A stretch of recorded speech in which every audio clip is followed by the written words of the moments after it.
गुरुचनाभां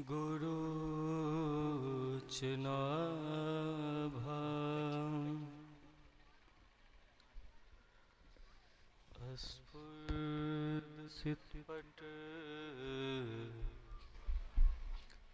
प्राप्तिरम्या वगुष्ठाम्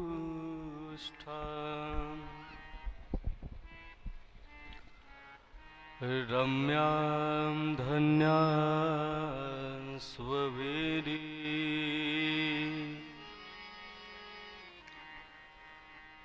शुचिकर्णिकरालम्ब पादां किशोरीं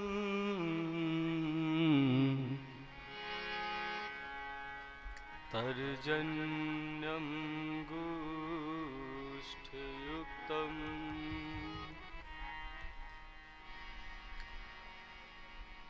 हरिमुख कुहरे युञ्जतिं नागोली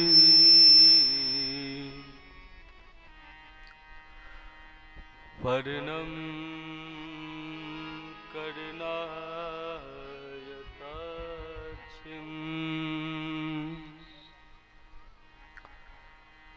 पर्णं कर्णायताक्षिं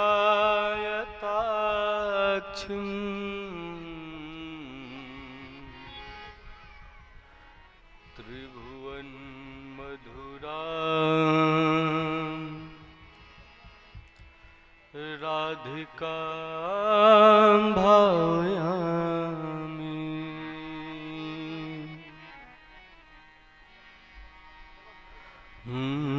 बरहा पीरा भिरामम् मृगमदतिलकं कुण्डलाकान्तगण्डम्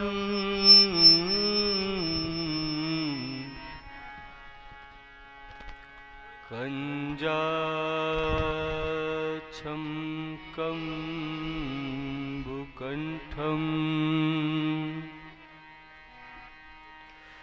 स्मितसुभगमुखं स्वाधरेण्यस्तवेरीं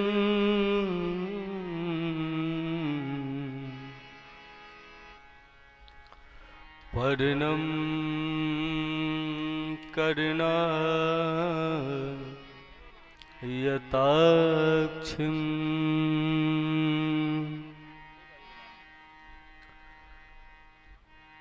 पर्णं कर्णायताक्षिं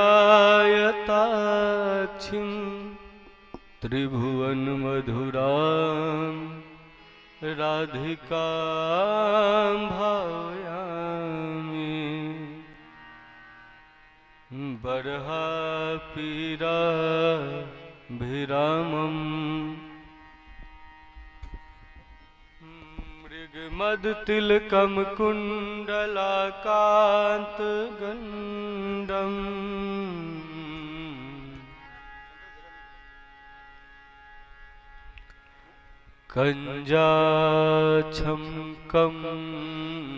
कञ्जाच्छम्कम्बुकण्ठम् कञ्जाच्छम्कम्बुकण्ठम् स्मितसुभगमुखं स्वाधरेण्यस्तवेरीं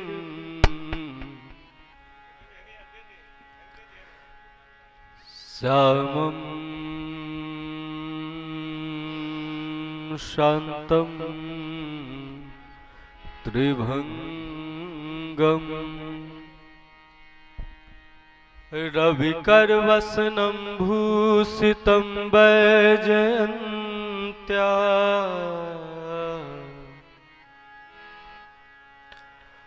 वन्दे वृन्दावनस्थम्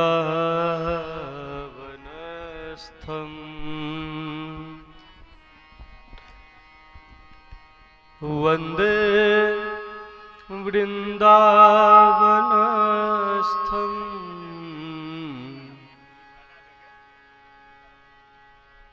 युवती सतवृतं ब्रह्म गोपाल भेषम त्रिभुवन मधुरां राधिकां भावयामि। नमः पंकजनाभाय नमः पंकजमालिने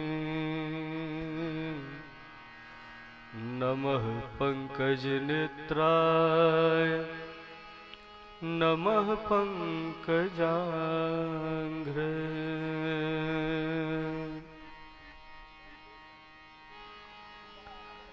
कस्तूरी तिलकम ललाट पटले वक्षस्थले कौस्तुभम् नासाग्रवरमौक्तिकं करतले वेरुकरकंकरम्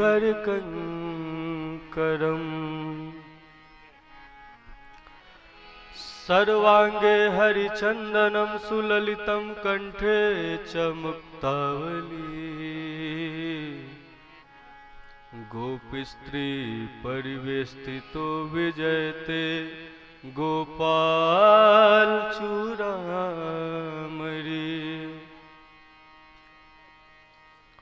गुरुर्ब्रह्मा गुरुर्विष्णु गुरुर्देवो महेश्वरा। गुरु साक्षात् परम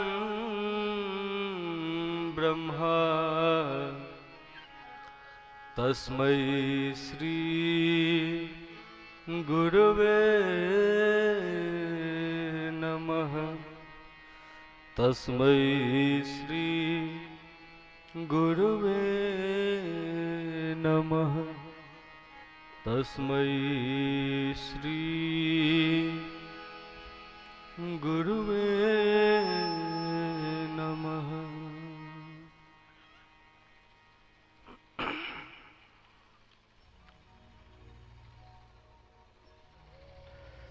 सभी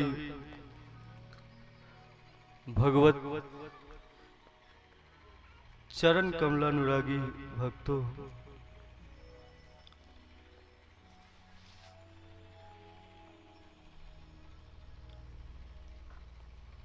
श्रद्धामयी माताओं, भगवत कृपा मूर्ति, सभी संत वृंद, ज्ञान मूर्ति, हमारे सभी विद्वत जन,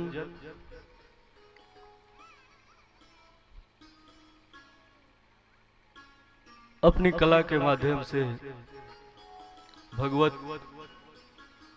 कथामृत को और रसमय बना देने वाले हमारे संगीत के सभी बंधु भाई और विज्ञान के माध्यम से, मीडिया के माध्यम से भगवत कथामृत को जन जन तक पहुंचाने वाले हमारे सभी मीडिया के भाई बंधु, सभी के श्री चरणों में भगवत रूप मानकर कोटि कोटि प्रणाम। सभी को बहुत बहुत साधुवाद।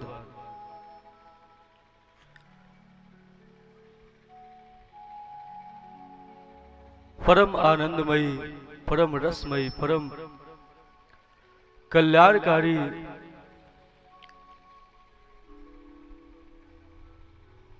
कली कलमस को हरने वाली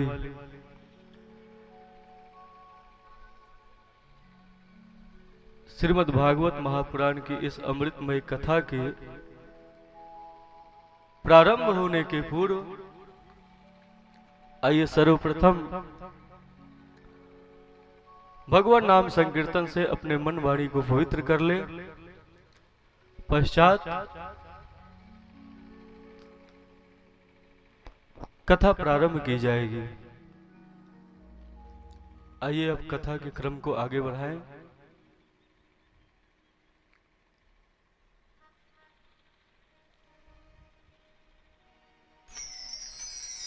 प्रेम से बोलिए श्री वृंदावन बिहारी लाल की जय। श्री राधा जी महारानी की जय। ललिता जी महारानी की जय। श्री विशाखा जी महारानी की जय। श्री चित्रा जी महारानी की जय। श्री इंदुलेखा जी महारानी की जय। श्री चंपकलता जी महारानी की जय। श्री रंग देवी जी महारानी की जय। श्री सुदेवी जी महारानी की जय। जय जय श्री राधे।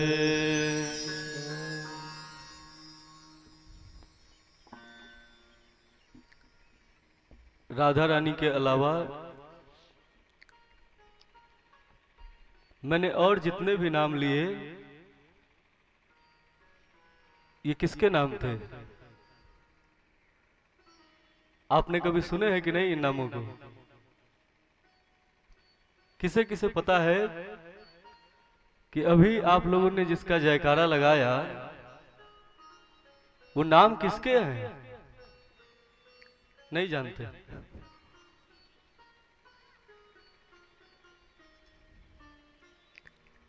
जिससे हम प्रेम करते हैं उसके बारे में सब कुछ जानना चाहते हैं ना।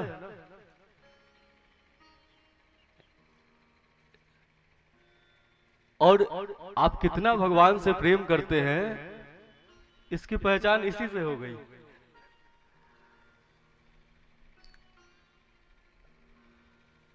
राम जी की बहन का क्या नाम था? नहीं जानकारी? राधा जी की बहन का पता है? उनका भी नहीं पता। और कृष्ण जी की बहन का किसको किसको पता है? उनका भी नहीं पता है।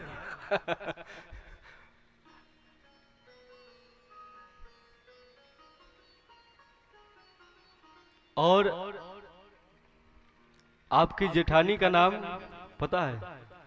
अपने अपने जेठानी का नाम किसको किसको पता है? हाथ उठाइए आप लोग। किसी को नहीं? अरे और देवरानी का? उनका भी नहीं पता। हम समझ नहीं पा रहे पता है कि नहीं। हाथ उठाइए आप लोग। पता है तो हाथ उठाइए। अपनी बहनों का नाम पता है आप लोगों को? बहनों का भी नहीं। और भाइयों का भी नहीं। इसका मतलब आप लोग किसी से प्रेम नहीं करते, ना भाई से ना बहन से। ये जो अभी जयकारा हम लोगों ने लगाया है वो राधा जी की सखियों का नाम है, जो अष्ट प्रधान सखी हैं उनकी। तो उन सखियों का नाम है ललिता, चित्रा, विशाखा, इंदुलेखा, चंपकलता, रंगदेवी, सुदेवी इत्यादि। अभी ये प्रधान सखियां हैं। इसके अलावा मंजरिया हैं, उनकी सेवा में किंकरिया हैं। तो सबका नाम याद करना पड़ेगा। 1 लाख करोड़ गोपांगनाएं हैं। इतना नाम याद करना है आप लोगों को।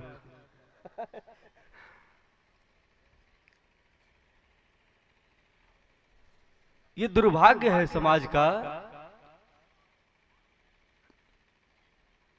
कि जो हम हमारे आराध्य देव हैं उनके बारे में हम कुछ नहीं जानते।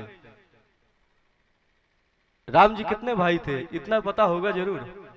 4 भाई। अच्छा। और कितनी बहन? ये नहीं पता। तो इसके लिए क्या करना होगा? कैसे आप लोगों को पता चलेगा? पता होना जरूरी है ना। इसके लिए क्या उपाय है आप लोग बताइए। हम कथा बहुत कम करते हैं, फालतू की बातें बहुत ज्यादा करते हैं। क्योंकि आप लोग कथा सुन लेती हैं, कथा सुन के फिर इस कान से सुन के इस कान से निकाल दिया जाता है। कोई अर्थ नहीं है। आपने इतनी कथाएं सुना है, इतनी कथाएं आप लोगों ने सुनी है, राधा रानी के इतने भजन गाए हैं, बरसाने वाली राधे से राधे से राधे, कि आपको राधा रानी के सखियों के नाम याद नहीं।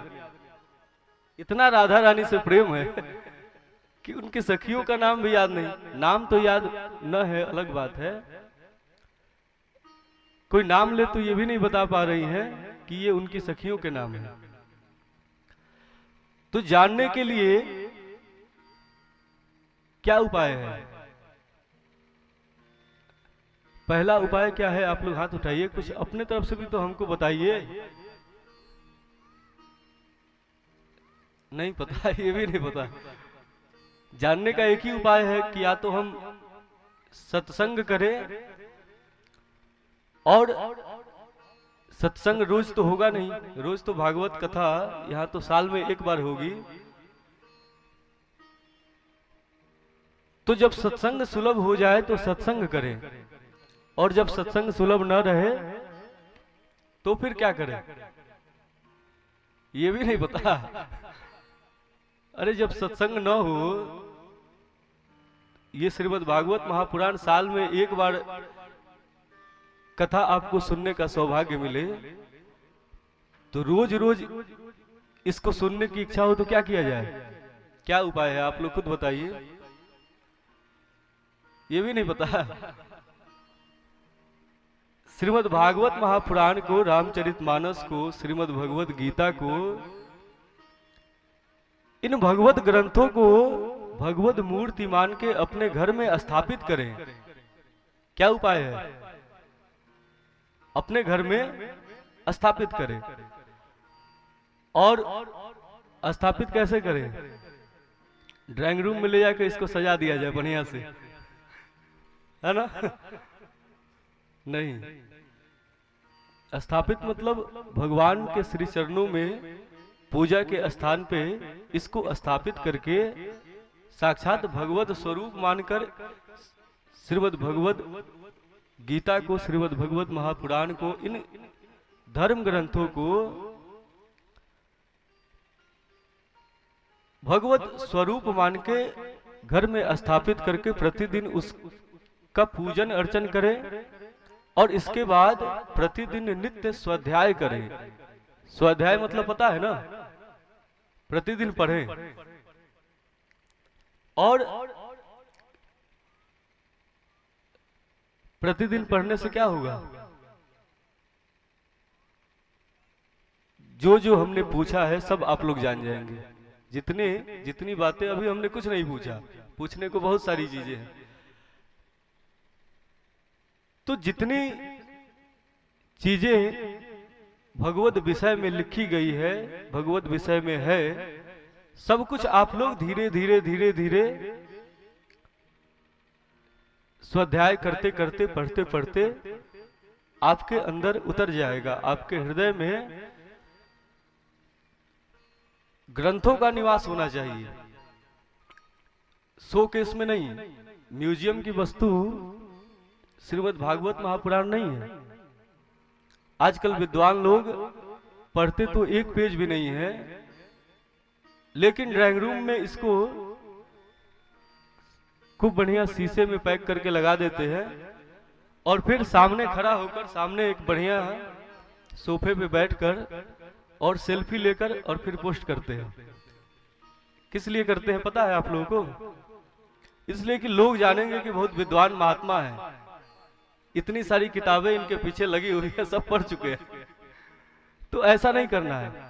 ठीक ठीक ग्रंथों को जीवन में धारण करना है, पढ़ना है, और पढ़ने के बाद फिर क्या करना है? पढ़ने के बाद क्या करना है? जैसे जैसे लिखा है, जो भगवान ने उसमें उपदेश दिया है, उसको अपने जीवन में धारण करना है। केवल उसको याद नहीं करना है, रटना नहीं है। जैसे आपको मान लीजिए दिल्ली जाना है मऊ से, तो दिल्ली जाने के लिए वहां पे टाइम टेबल लगाया जाता है।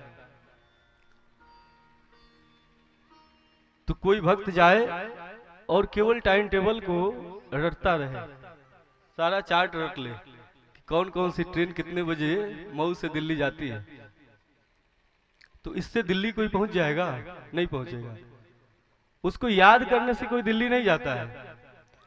उसमें पढ़कर और फिर उसके बताए हुए निर्देशानुसार समय पे पहुंचकर और फिर ट्रेन में बैठकर और यात्रा करना पड़ता है, तब जाके हम दिल्ली पहुंचते हैं। अब कोई केवल टाइम टेबल को पूरा रट ले और यात्रा न करे, रामचरितमानस पढ़ ले कि प्रातः काल उठकर रघुनाथा, मात पिता गुरु ना वही माथा। ये चौपाई हमने रट लिया कि प्रातः काल भगवान उठते हैं और क्या करते हैं, अपने बड़ों को, माता को, पिता को, गुरु को, सबको प्रणाम करते हैं। तो अब ये रटने वाली वस्तु है कि करने वाली है? ये किस लिए उसमें लिखा गया है? गोस्वामी जी ने इसको किस लिए लिखा? रामचरितमानस में इसे किस लिए लिखा गया है? आप लोग बताइए। उसको रटने के लिए नहीं लिखा गया, उसको इसलिए लिखा गया कि जो आप उसमें पढ़ें उसको जीवन में धारण कर ले। हमने तोते की तरह से उसको रट लिया और कभी माता को प्रणाम नहीं करते हैं, कभी पिता को प्रणाम नहीं करते हैं, तो फिर रामचरितमानस पढ़ने का क्या फायदा? कुछ फायदा नहीं हुआ। तो ग्रंथों का स्वाध्याय अनिवार्य है। धर्म आज पगदलित हो रहा है, इसके कारण बहुत से हैं, लेकिन सबसे बड़ा कारण हमारे देखे हम स्वयं हैं। किसी भी परिस्थिति के कारण हमारे जीवन में जो भी परिस्थिति प्रकट हुई है, स्पष्ट कहते हैं गोस्वामी जी विनय पत्रिका में कि मति की रति गति भूति भलाई, जो जही जतन जहां जब पाई, सो जाने हूं सत्संग प्रभाव। स्पष्ट कहते हैं कि जो भी जीवन में प्राप्त हुआ है आपको, आपको पुत्र प्राप्त है, आपको बुद्धि प्राप्त है, विवेक प्राप्त है, सौंदर्य प्राप्त है, ऐश्वर्य प्राप्त है, जो कुछ भी आपके जीवन में मिला है, स्पष्ट कहते हैं मति, आपको जो बुद्धि प्राप्त हुई है, ये बुद्धि आपको कैसे मिली? आपके पिछले जन्मों के सत्संग से मिली है। पिछले जन्मों के जो सत्कर्म के पुण्य उदित हुए, पुण्य पुंज आपके उदित हो गए, तो उसी पुण्य पुंज से, सत्संग के प्रभाव से ही आपको मति मिली। नहीं तो आप मंद बुद्धि हो जाते। यदि आपको विवेक मिला है, बिन सत्संग विवेक ना होई, स्पष्ट कही देते हैं। तो विवेक मिला है तो कैसे मिला? सत्संग के प्रभाव से मिला। तो स्पष्ट कहते हैं मति, इसके आगे कहते हैं कीर्ति। जगत में यदि आपकी कीर्ति हो रही है तो इसको ये ना अहंकार ना पाल लीजिएगा कि ये कीर्ति, ये गायन, ये वादन, ये नर्तन, ये वाक्तव्य या ये ऐश्वर्य, जो कुछ भी हमें जगत में प्राप्त है, इसके कारण हम हैं, ऐसा ना सोचिएगा। ये किस वजह से प्राप्त हुआ? कीर्ति को भी कहते हैं मति, कीर्ति। फिर कहते हैं गति, जो आपकी गति हो रही है, अच्छी सदगति आपको प्राप्त हो रही है, तो ये भी सत्संग का प्रभाव है। और फिर कहते हैं जो यही जतन, जो कुछ भी, सबका नाम तो गिना नहीं सकते हैं, तो कहते हैं जो कुछ भी, और यही जतन, जैसे भी प्राप्त हुआ हो। किसी ने आपको लाकर 1 लाख रुपया दे दिया हो, कहीं से आपको दहेज मिल गया हो आजकल तो दहेज की बड़ी अच्छी लड़ाई चल रही है, मधुर लड़ाई। प्रेम में कितना ले लेते हैं लोग, है? तो कैसे भी मिली हो, जो यही जतन जहां जब पाई, जो भी मिला, जैसे भी मिला, जहां मिला और जब भी मिला, सो जानहु सत्संग प्रभाव। स्पष्ट कह रहे हैं। तो सब कुछ सत्संग से मिला है, और सत्संग सुलभ नहीं है। सबसे बड़ी दिक्कत की बात यह है कि सत्संग सुलभ नहीं है। अनंत जन्मों के पुण्य पुंज उदित होते हैं, तब जाके जीवन में संत का प्राकट्य होता है। स्पष्ट कहते ही है, पुण्य पुंज बिन मिल ही न संता। और संतों का संग क्षण भर के लिए भी हो जाए। स्पष्ट भक्ति देवी ने कहा, हमने पहले दिन कथा में आप लोगों से बताया कि भो भो साधु क्षणम तिष्ठति मत चिंताम पिनाशय दर्शनम तो लोकस्य सर्वथा अघरम परम। कि संतों का क्षण मिल जाए, क्षणम तिष्ठति कहा कि क्षण भर के लिए रुक जाइए। ज्यादा घर पे बुला के भोजन करा के और पैर दबा के संत प्रसन्न नहीं होते हैं। संतों का क्षण बड़ा कीमती है, यदि संत है तो। नहीं तो संत लोग तो डेरा डाल देंगे, जाने का नाम नहीं लेते हैं। ऐसे ऐसे भी संत हैं। तो उससे नहीं, यदि सच्चा संत मिल जाए जगत में तो उसका क्षण भी बड़ा कीमती है। क्षण भर का, मृत्यु के बाद भी किसी संत का, संत की कृपा कटाक्ष उस 100 पे हो जाती है तो 100 गोलोक वासी हो जाता है, 100 की मुक्ति हो जाती है। तो इस प्रकार संतों का क्षण, बहुत लोग, हम कई जगह कथा में जाते हैं, प्रसाद के लिए मारपीट कर देते हैं। होता है ना, बहुत मारपीट होता है प्रसाद के लिए। कैसे, जब भगवान के छठियार के दिन 56 भोग लगता है तो 56 भोग पे ही सबकी दृष्टि बनी रहती है कि कब महाराज जी आरती कराए कि 56 भोग लूटा जाए है? और बहुत लोग लूट लेते हैं।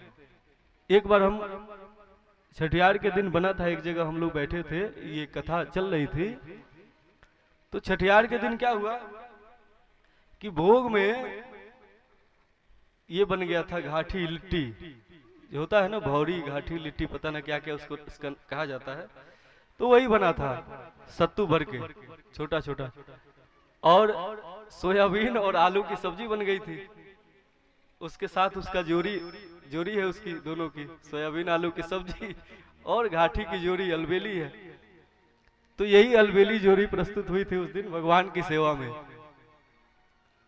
अब जैसे ही भगवान का छठियार हुआ और आरती हुई तो माताओं की भीड़ दौड़ पड़ी प्रसाद की ओर। और फिर क्या हुआ कि जो प्रसाद बांटने वाले भक्त थे थोड़ा माताओं से संकोच करते थे, तो जैसे ही माताएं दौड़ी उनके तरफ तो वो छोड़ के भगौना हट गए। अब इतनी ज्यादा संख्या में माताएं थी वहां पे, अब कहाँ बेचारे संभाल पाते और किसको किसको बांट पाते। तो माताओं का रुख देखकर उनका आक्रामक रुख देखा कि माताएं इतनी तेजी से दौड़ रही, कब हम पा जाएं। तो बेचारे कुर्सी से उठ गए और जैसे ही वो हटे तो एक माता पहुंच गई वहां पे सब्जी के पास, और जैसे सब्जी निकालना शुरू किया तब तक पीछे से दूसरी माताओं ने धक्का दे दिया। अब गर्मा गर्म सब्जी था, सोयाबीन और आलू की सब्जी, और माता जी का मुंह जो है सब्जी में गिर गया। माता जी सब्जी हो गई। आजकल बर्थडे पार्टी होता है ना, मुंह केक में लगा दिया जाता है, तो वैसे भगवान जी के बर्थडे पे, वो भी तो बर्थडे था ना, छठियार, तो भगवान जी के छठियार पे माता के मुंह में आलू सोयाबीन की सब्जी लगा दी गई। और फिर उनको बाहर निकाला गया, उनको बाहर निकाल के फिर मुंह धुलाया गया ऐसे, और तब जाके फिर से सारी सब्जी, उसके बाद भी कोई ऐसा माना नहीं, उसके बाद भी सारी सब्जी बट गई। सारी सब्जी बांट के माताएं घर लेके चली गई, किसी को बताया नहीं गया। बाद में लोगों ने जाना कि सब्जी में माता का शीश आ गया था। तो इस प्रकार प्रसाद की लूट होती है।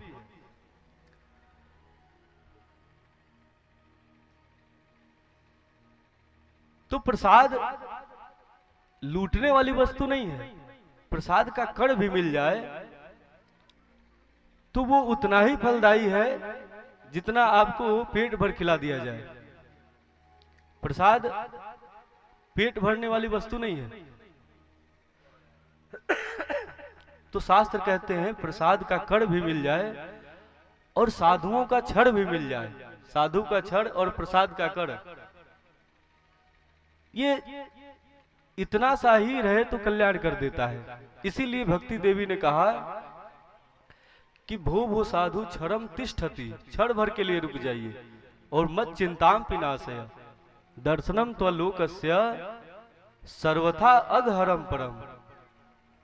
जगत में आपका दर्शन मात्र हो जाए तो सारे पापों का नाश हो जाता है। सर्वथा अघहरम परम, अघ मतलब पाप।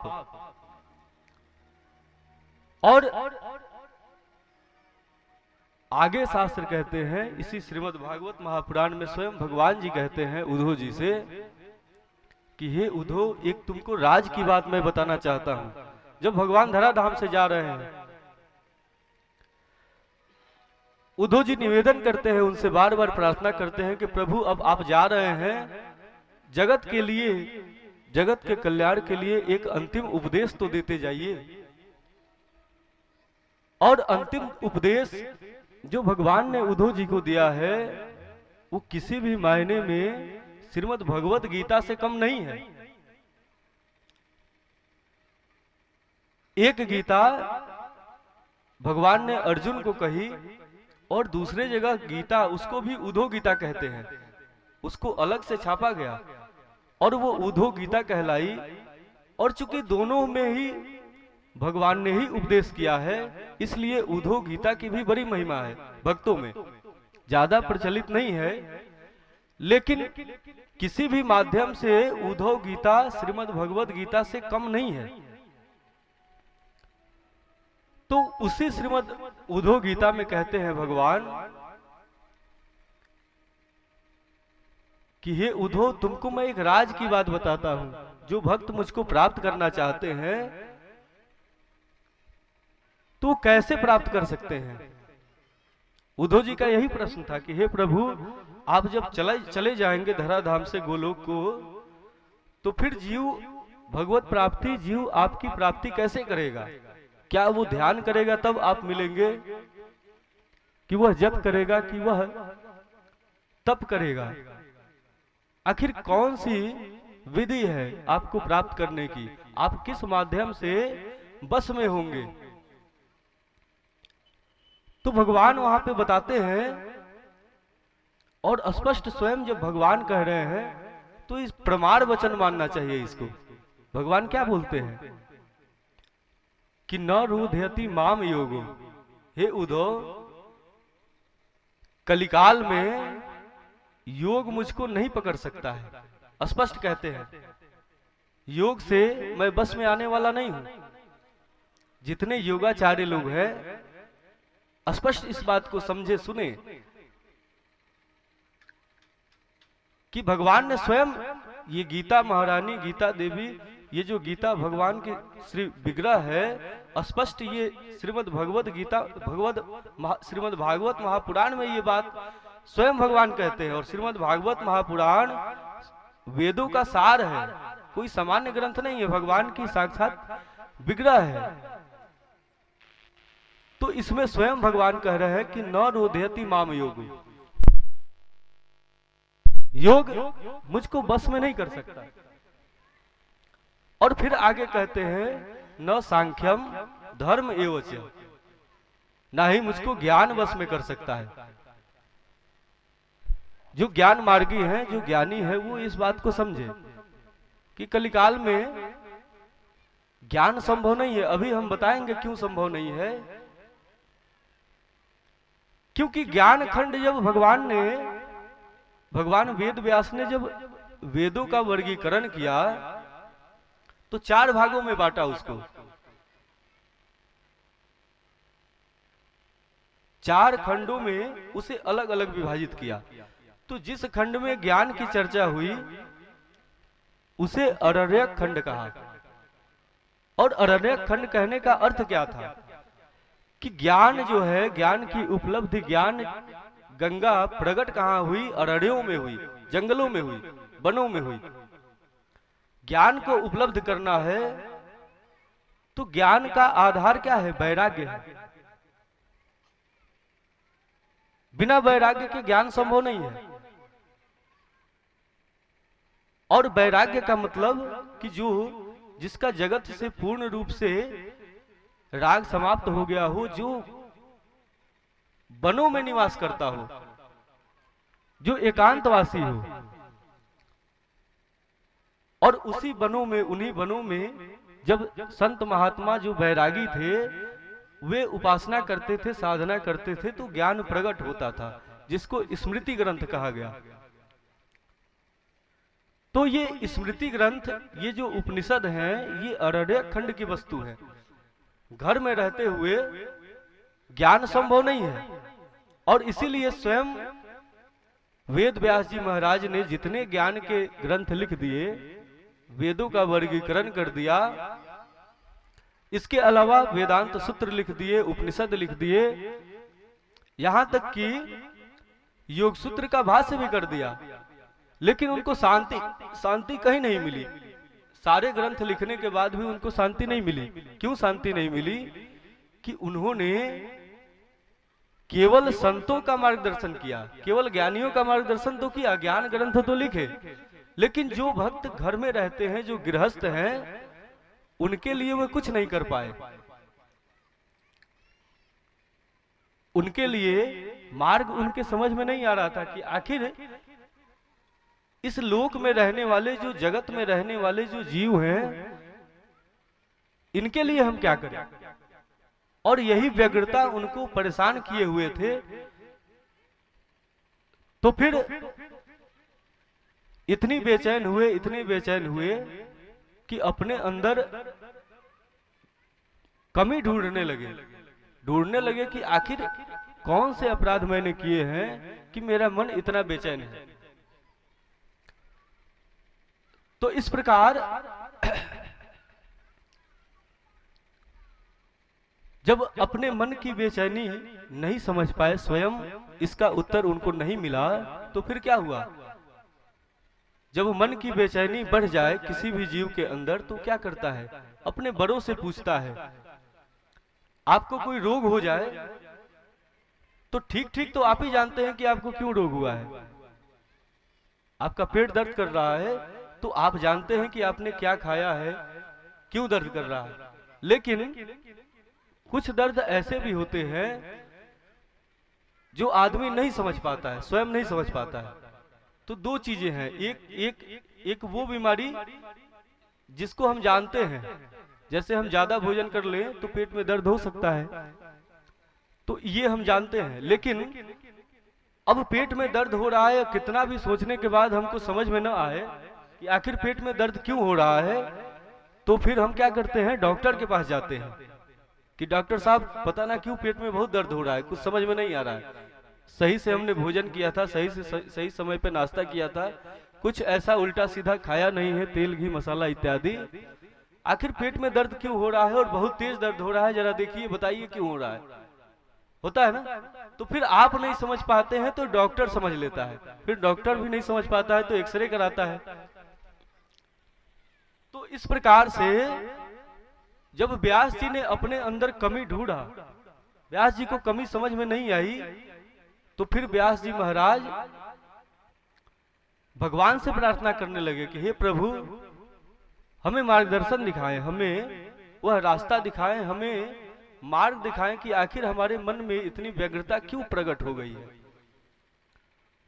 तो फिर भगवान जब कृपा करते हैं, भगवान को आप पुकारते हैं, तो भगवान थोड़े ही आते हैं आपके पास, भगवान संतों को भेज देते हैं, संत को। तो इस प्रकार से भगवान की प्रेरणा से नारद जी महाराज व्यास जी से मिले, और फिर नारद जी ने उनको बताया कि क्या बात है देवर्षि, आज आप बड़े व्यग्र दिखाई दे रहे हैं, बड़े परेशान लगते हैं। तो कहा कि महाराज, मैंने सारे ग्रंथों का, सारे वेदों का भाष्य कर दिया, वेदों को वर्गीकरण कर दिया, इतने ग्रंथ लिख दिए, मेरे हिसाब से मैंने जितना कार्य करना था सारा कार्य कर दिया। जिस कार्य के लिए मेरा अवतरण हुआ, मैंने अपने कार्य पूर्ण कर लिए, फिर भी मेरी मन की व्यग्रता नहीं जा रही है, आखिर मुझे क्या करना चाहिए, आप ही बताइए। तो नारद जी बड़े प्रसन्न हुए। नारद जी ने कहा कि ये संतों का लक्षण है, आप महान संत हैं, आप भगवत स्वरूप हैं। संतों का लक्षण क्या है? संतों का लक्षण है, भक्तों का लक्षण है कि जब उसके जीवन में दुख आता है तो फिर उस दुख का कारण स्वयं के अंदर ढूंढता है। उस दुख का दोष कहीं और किसी और पे नहीं लगाता।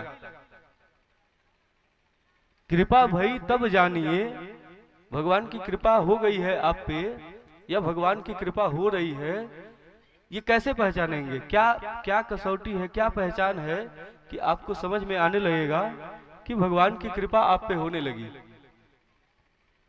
किसे किसे पता है भगवान की कृपा होने लगी? ये कैसे पता चलेगा? शास्त्र कहते हैं कि कृपा भई तब जानिए, वह क्षण आपके जीवन में घटित हो जाए तो समझिए कि आप पे भगवान की कृपा होने लगी। कौन सा क्षण? तो कहते हैं कृपा भई तब जानिए जब दिखे अपना दोष। जब आपको स्वयं अपने दोष दिखाई देने लगे तो समझिए कि अब भगवान की कृपा हमारे ऊपर होने लगी। जब तक देवरानी के दोष दिखाई दे रहे हैं, जेठानी के दोष दिखाई दे रहे हैं और नंद के दोष दिखाई दे रहे हैं, तब तक समझिए कृपा नहीं हुई भगवान की। सही कह रहे कि नहीं? जब तक दूसरों के दोषों को ही हम देखते रहेंगे तो ऐसे श्रोता भी इसी प्रकार के होते हैं। एक श्रोता होते हैं, एक सोता होते हैं और एक शास्त्र कहते हैं एक सरौटा होते हैं। सरौता, सरौता पता है आप लोगों को? सरौता होता है जिसको सुपारी काटी जाती है। पान खाने वाले जो भक्त होते हैं तो वो काटते ही रहती है। सरौता का काम क्या है? सुपारी काटना, दिन भर सुपारी को काटती रहती है। तो सोता भक्त को तो आप लोग समझते हैं कि जो भगवान की कथा में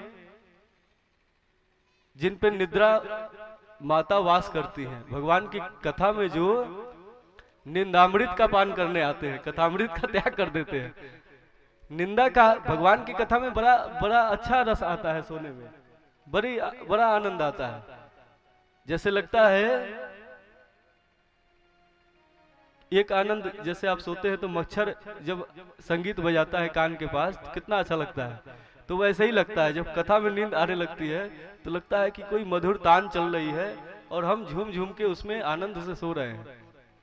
तो एक सोता होते हैं, सोता जो कथा में आके अनंत जन्मों के पुण्य के फल के रूप में उनको कथा प्राप्त होती है, भगवान का सत्संग प्राप्त होता है। लेकिन भगवान के सत्संग में आकर भी वो लोग सो जाते हैं। ऐसे भी भाग्यवान भक्त होते हैं। और दूसरे कौन होते हैं? दूसरे सरौटा होते हैं जो केवल कितना बढ़िया ढोलक बज रहा है, कितना बढ़िया संगीत बज रहा है, कितना बढ़िया स्टेज सजा है, कितना बढ़िया भंडारा मिल रहा है यहाँ, यही सब देखते रहते हैं। केवल सब में कमी निकालते रहते हैं। सुंदर से सुंदर भजन हो जाए, महाराज जी का तान थोड़ा ठीक नहीं था, बाकी तो सब सही था। ताल जो महाराज जी ले रहे थे गमक थोड़ी कम थी। इतने विद्वान होते हैं कि बड़े से बड़े संगीतकार में भी वो कमी निकाल देते हैं, इतने ज्ञानी होते हैं। और खुद कह दीजिए जरा आप गाइए तो फिर लगता है तान से उतर गए साक्षात धरती पे। और जाकिर हुसैन जी तबला पे थाप मारने लगे, उनको तबला दे दीजिए तो साक्षात जाकिर हुसैन यहाँ प्रकट हो जाएंगे। तो इस प्रकार एक वो होते हैं जो केवल कमी निकालते रहते हैं। तो इसी प्रकार जब हमारे जीवन की स्थिति भी ऐसी ही है, जीवन भर हम क्या करते हैं? जीवन भर केवल दोष दर्शन करते हैं, जगत में केवल दोष देखते रहते हैं लोगों का। और शास्त्र कहते हैं कि जब तक आप दोष देखते हैं, आपकी बुद्धि जब तक दूसरों के दोष को देखती रहती है तब तक समझिए कि आप पे भगवान की कृपा नहीं हो रही है। ये कसौटी है। अब आप लोग खुद सोचिए कि आप पे कृपा है भगवान की कि नहीं है। है? दोष आप लोग नहीं देखते हैं किसी में? वाह, ताली बजाइए भक्तों के लिए। लेकिन हमको पता है आप लोग दोष के अलावा और कुछ नहीं देखते हैं। लेकिन इसको सुधारने की जरूरत है। आज से आप लोग दोष देखना बंद कर दें, किसी में दोष ना देखें, सबके गुण को देखें। जो गुणों को देखता है, स्पष्ट कहते हैं कि जड़ चेतन गुण दोषमय विश्व किन्हीं करतार। ये जो जगत है ना, इसमें जड़ भी है, चेतन भी है, गुण भी है, दोष भी है। तो आपके ऊपर है, अमृत भी है, विष भी है, सब कुछ है, अच्छाई भी है, बुराई भी है। तो जो जिस प्रकार की वस्तु ग्रहण करता है वैसा ही हो जाता है। आप विषय को ग्रहण करेंगे तो आप भी विषधर बन जाएंगे, फिर आप धुंधली की तरह डंक मारते फिरेंगे। केवल जिसके जिह्वा पे कुछ माताएं ऐसी होती है, कुछ भक्त ऐसे होते जैसे केवल जब बोलती है तो अमृत ही छलकता है उनके मुख से। तो आप अपने मुख में अमृत धारण करना चाहती हैं कि विष धारण करना चाहती हैं?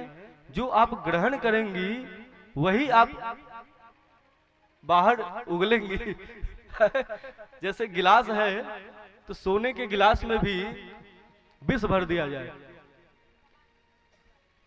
तो सोने के गिलास में भी यदि विष भरा जाए तो उसको उलाटा जाएगा, उसको पिलाया जाएगा, तो पीने वाला क्या होगा, जिएगा कि मर जाएगा? कहा जाएगा कि सोने का गिलास है, कनक कटोरी में अमृत दिया जाए उसको। तो विष यदि भरा है, क्यों ना वो सोने का कलश हो, लेकिन आप जगत को केवल दुख देंगे, देंगे ना।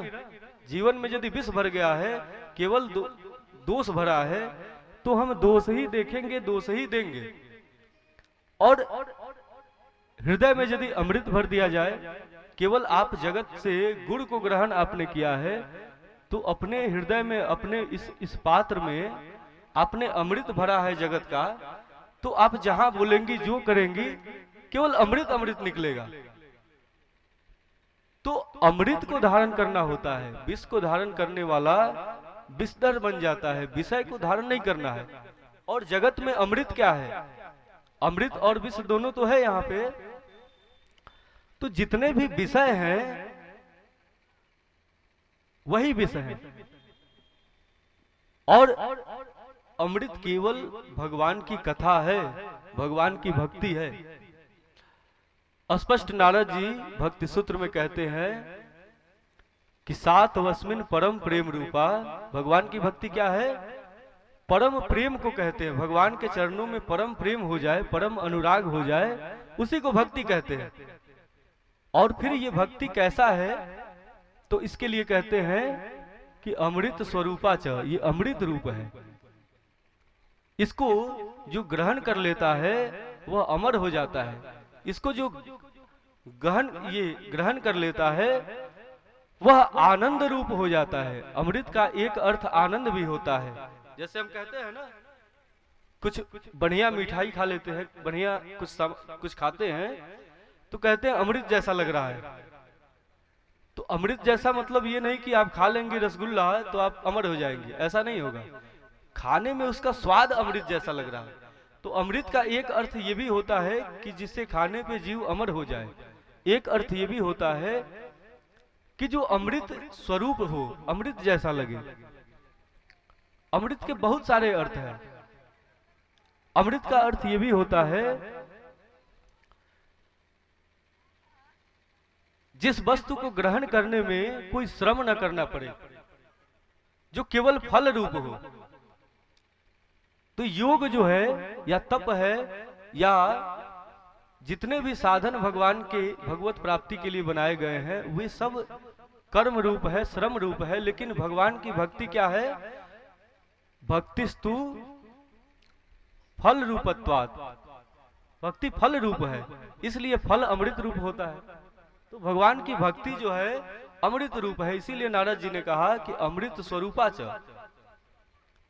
इसको प्राप्त कर लेने के बाद जीव अमृत रूप हो जाता है, जीव आनंद रूप हो जाता है, जीव काल से मुक्त हो जाता है, समय के पार चला जाता है। तो इस प्रकार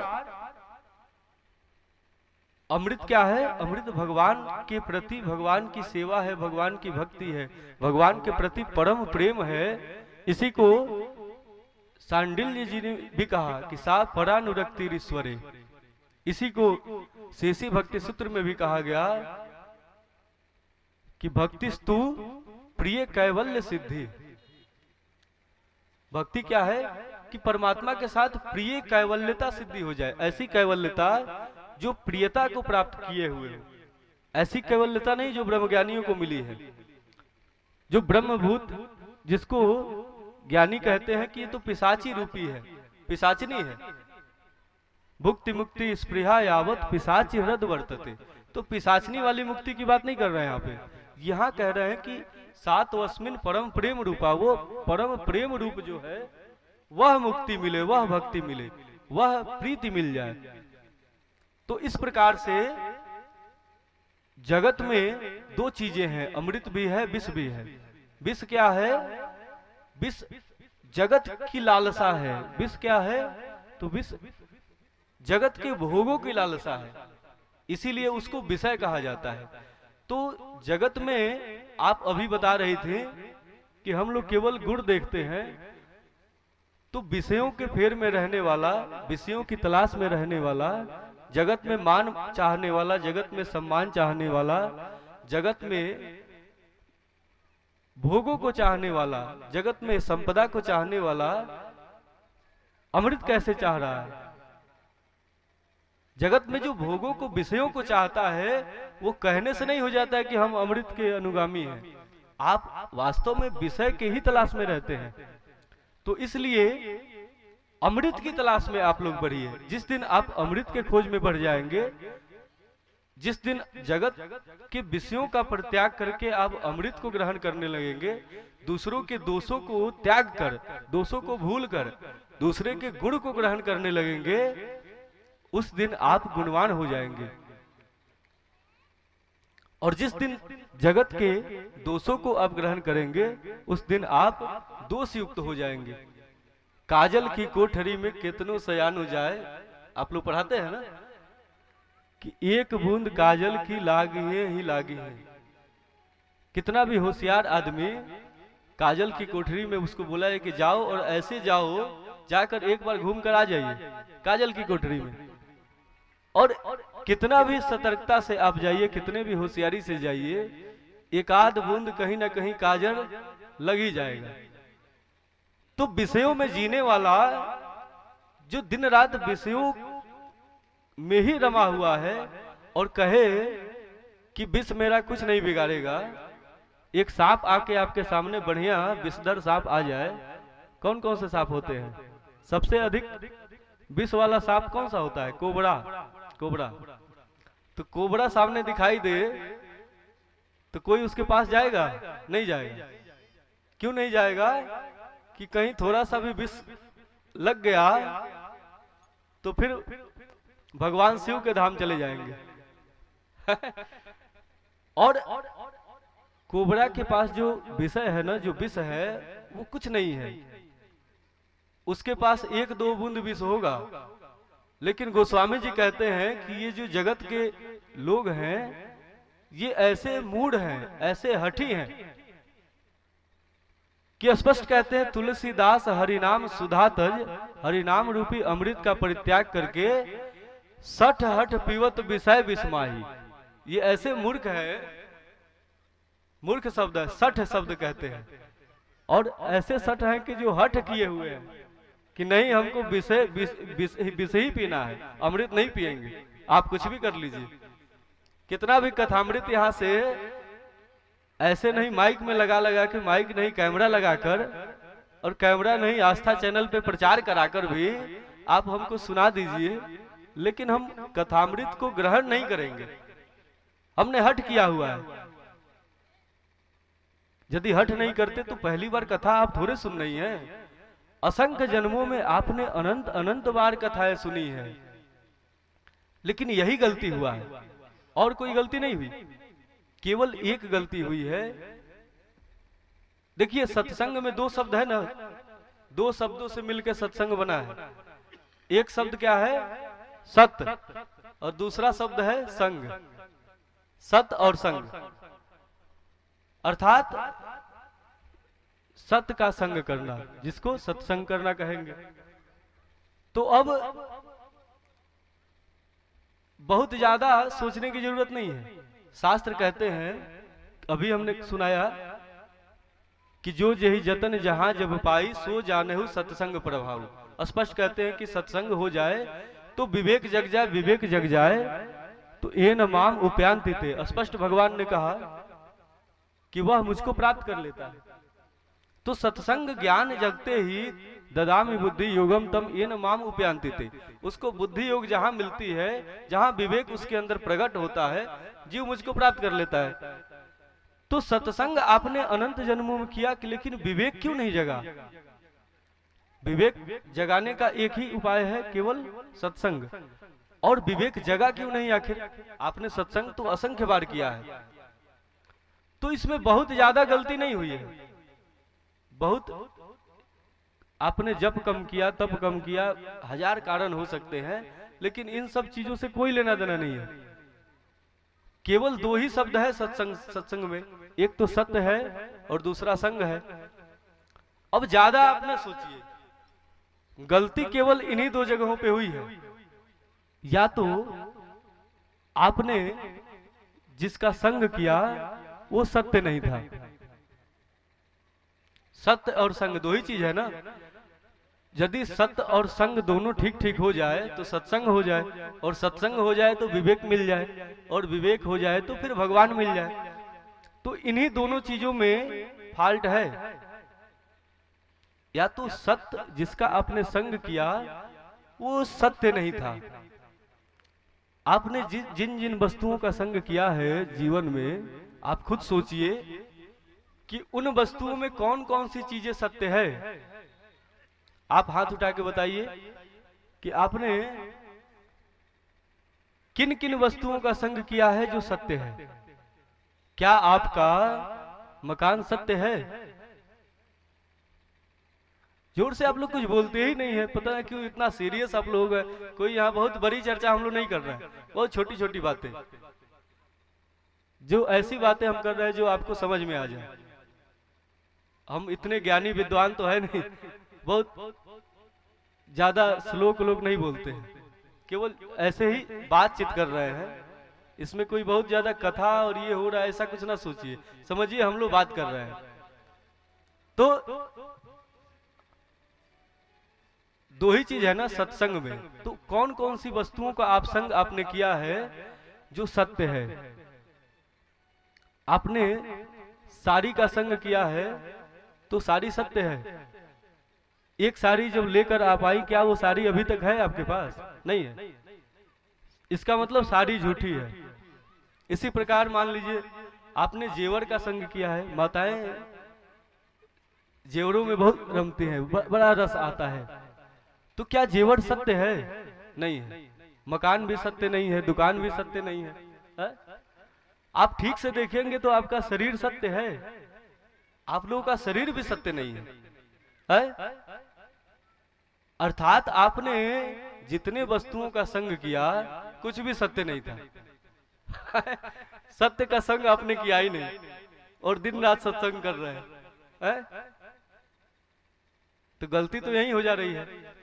इसके अलावा मान लीजिए आप कहेंगे कि हमने संत का संग किया था।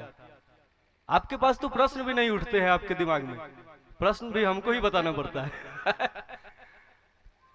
तो आपके पास प्रश्न उठ सकता है कि क्या बात करते हैं महाराज, हम सत्संग में गए थे और वहां पे जो महात्मा आए थे और महात्मा जो बातें कह रहे थे, सत्य सत्य बातें, क्या वो भी झूठी बातें थी? क्या वो सत्य नहीं था? बात सही है कि नहीं? महात्मा जो बोलते हैं, आप सत्संग में जाते हैं, जो महात्मा आपसे बोलते हैं वो तो कम से कम सत्य बोलते हैं ना। सारे महात्मा नहीं बोलते हैं, लेकिन कुछ तो बोलते हैं। सारे महात्मा सत्य बोलने वाले धरती पर नहीं है। सत्य बोलने वाले महात्मा हो जाते तो कबीर को हर पद में नहीं कहना पड़ता कि कहे कबीर सुनो भाई साधु। कबीर ने कभी आप लोगों को संबोधित किया ही नहीं। एक भी पद ऐसा नहीं है कबीर का जिसमें कहा हो कबीर ने कि कहे कबीर सुनो भाई नगर वासियों। कबीर ऐसे नहीं कहते। कबीर ने क्या कहा? कबीर कहते हैं कहत कबीर सुनो भाई साधु। क्योंकि जो असाधु है वो तो दिखाई देता है। असाधु को तो पकड़ना आसान है। कोई चोर है, चोरी कर ले तुरंत पकड़ लेगा, कानून उसको सजा दे देगी। लेकिन जो साधु के वेश में जो ढोंगी है, जो पाखंडी है, साधु के वेश में जो ठग बैठे हुए हैं धराधाम पे, उनको पकड़ना बड़ा कठिन है। और सबसे अधिक नुकसान धर्म का इन पाखंडी साधुओं ने ही किया है। किसी यतताई ने इतना अपमानित धर्म को नहीं किया जितना साधुओं ने किया। लेकिन वास्तव में उनको साधु कहना मूर्खता होगी, साधु कहना पाप होगा। ये हमारा अज्ञान है, हमारा प्रमाद है, ये हमारा भ्रम है, ये हमारा अंधविश्वास है कि हम शास्त्रों के विधानों का परित्याग कर देते हैं। शास्त्र साधुओं के लिए जो निर्देशन देते हैं उन कसौटियों पे हम संतों को नहीं तौलते, और मनमाना आचरण करने वालों को भी हम संत मान लेते हैं। ये अंधविश्वास है। तो इसलिए ऐसे लोगों को बढ़ावा न दें। शास्त्र कहते हैं कि साधु कौन है, गुरु कौन है, तो स्पष्ट भगवान ने वेद में कहा। वेद कहता है कि यदि ज्ञान चाहिए तो गुरु के पास जाओ, गुरु के पास जाओ, लेकिन गुरु कैसा हो? तो कहा कि श्रोत्रियम ब्रह्मनिष्ठम, गुरु श्रोत्रिय हो, जिसके पास शब्दों का ज्ञान हो। तद विज्ञानार्थम स गुरु में वाभिगच्छेत्। यदि ज्ञान चाहिए, विज्ञान को प्राप्त होना चाहते हैं तो गुरु के पास जाओ, लेकिन गुरु कैसा हो? गुरु ब्रह्मचारी जी महाराज जैसा ना हो और ना ही त्यागी जी महाराज जैसा हो, जिनके गृहस्थों से भी अधिक बच्चे खेल रहे हैं, और त्यागी जी महाराज जिनके लंबी लंबी गाड़ियां और बंगलों का अंबार लगा हुआ है। ऐसे त्यागी जी के पास ना जाओ। किसके पास जाओ?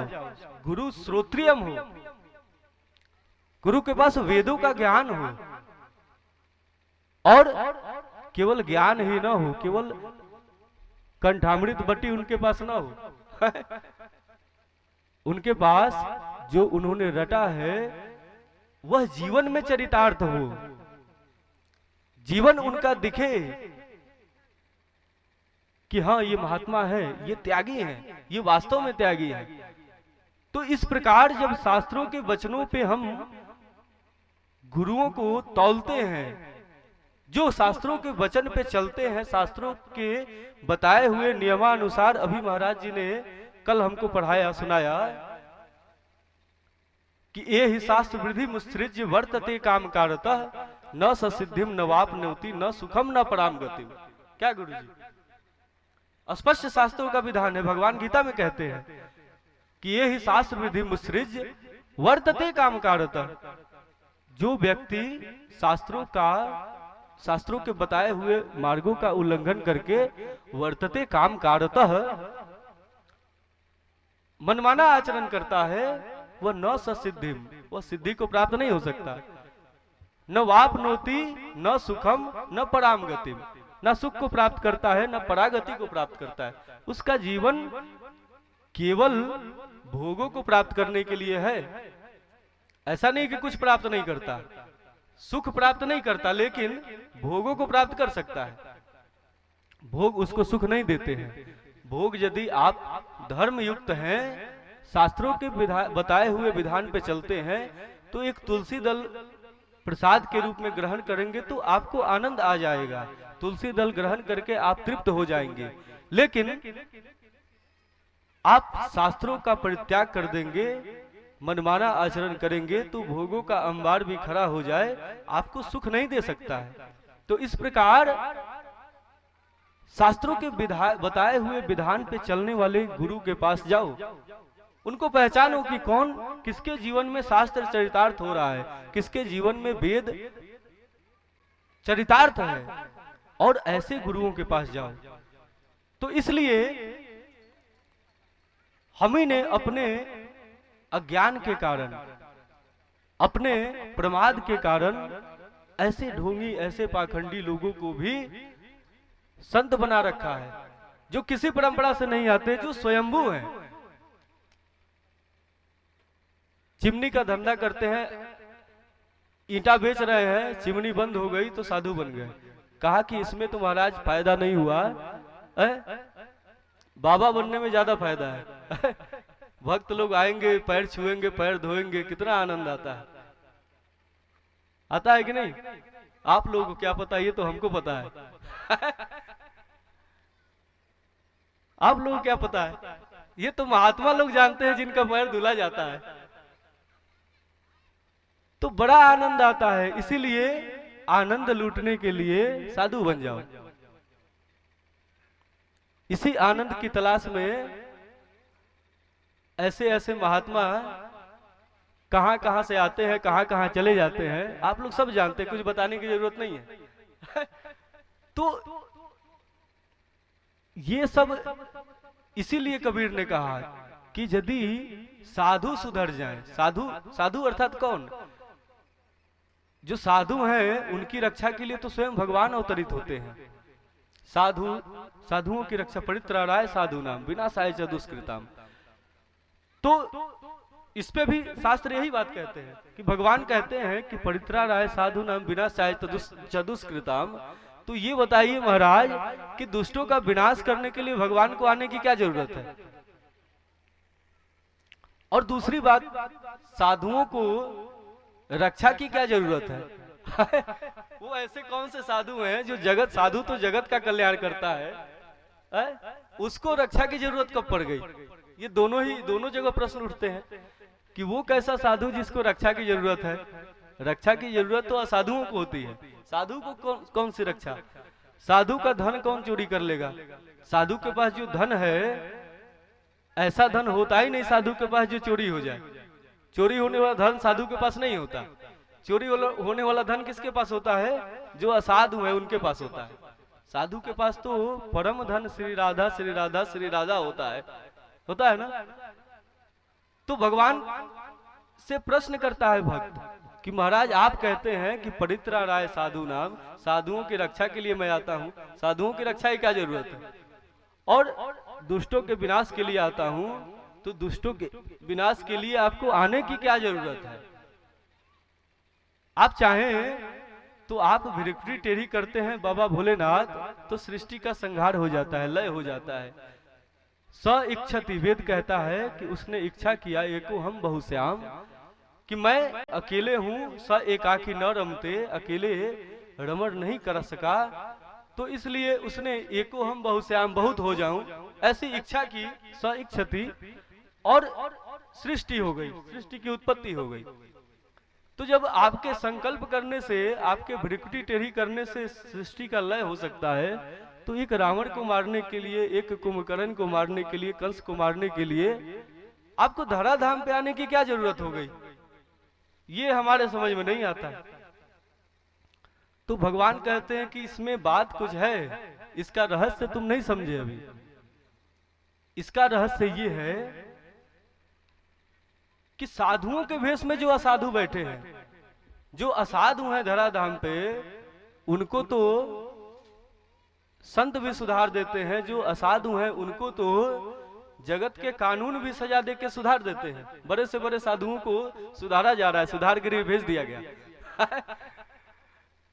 तो बड़े से बड़े साधुओं को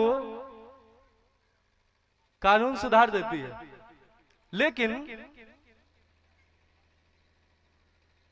जिन साधुओं को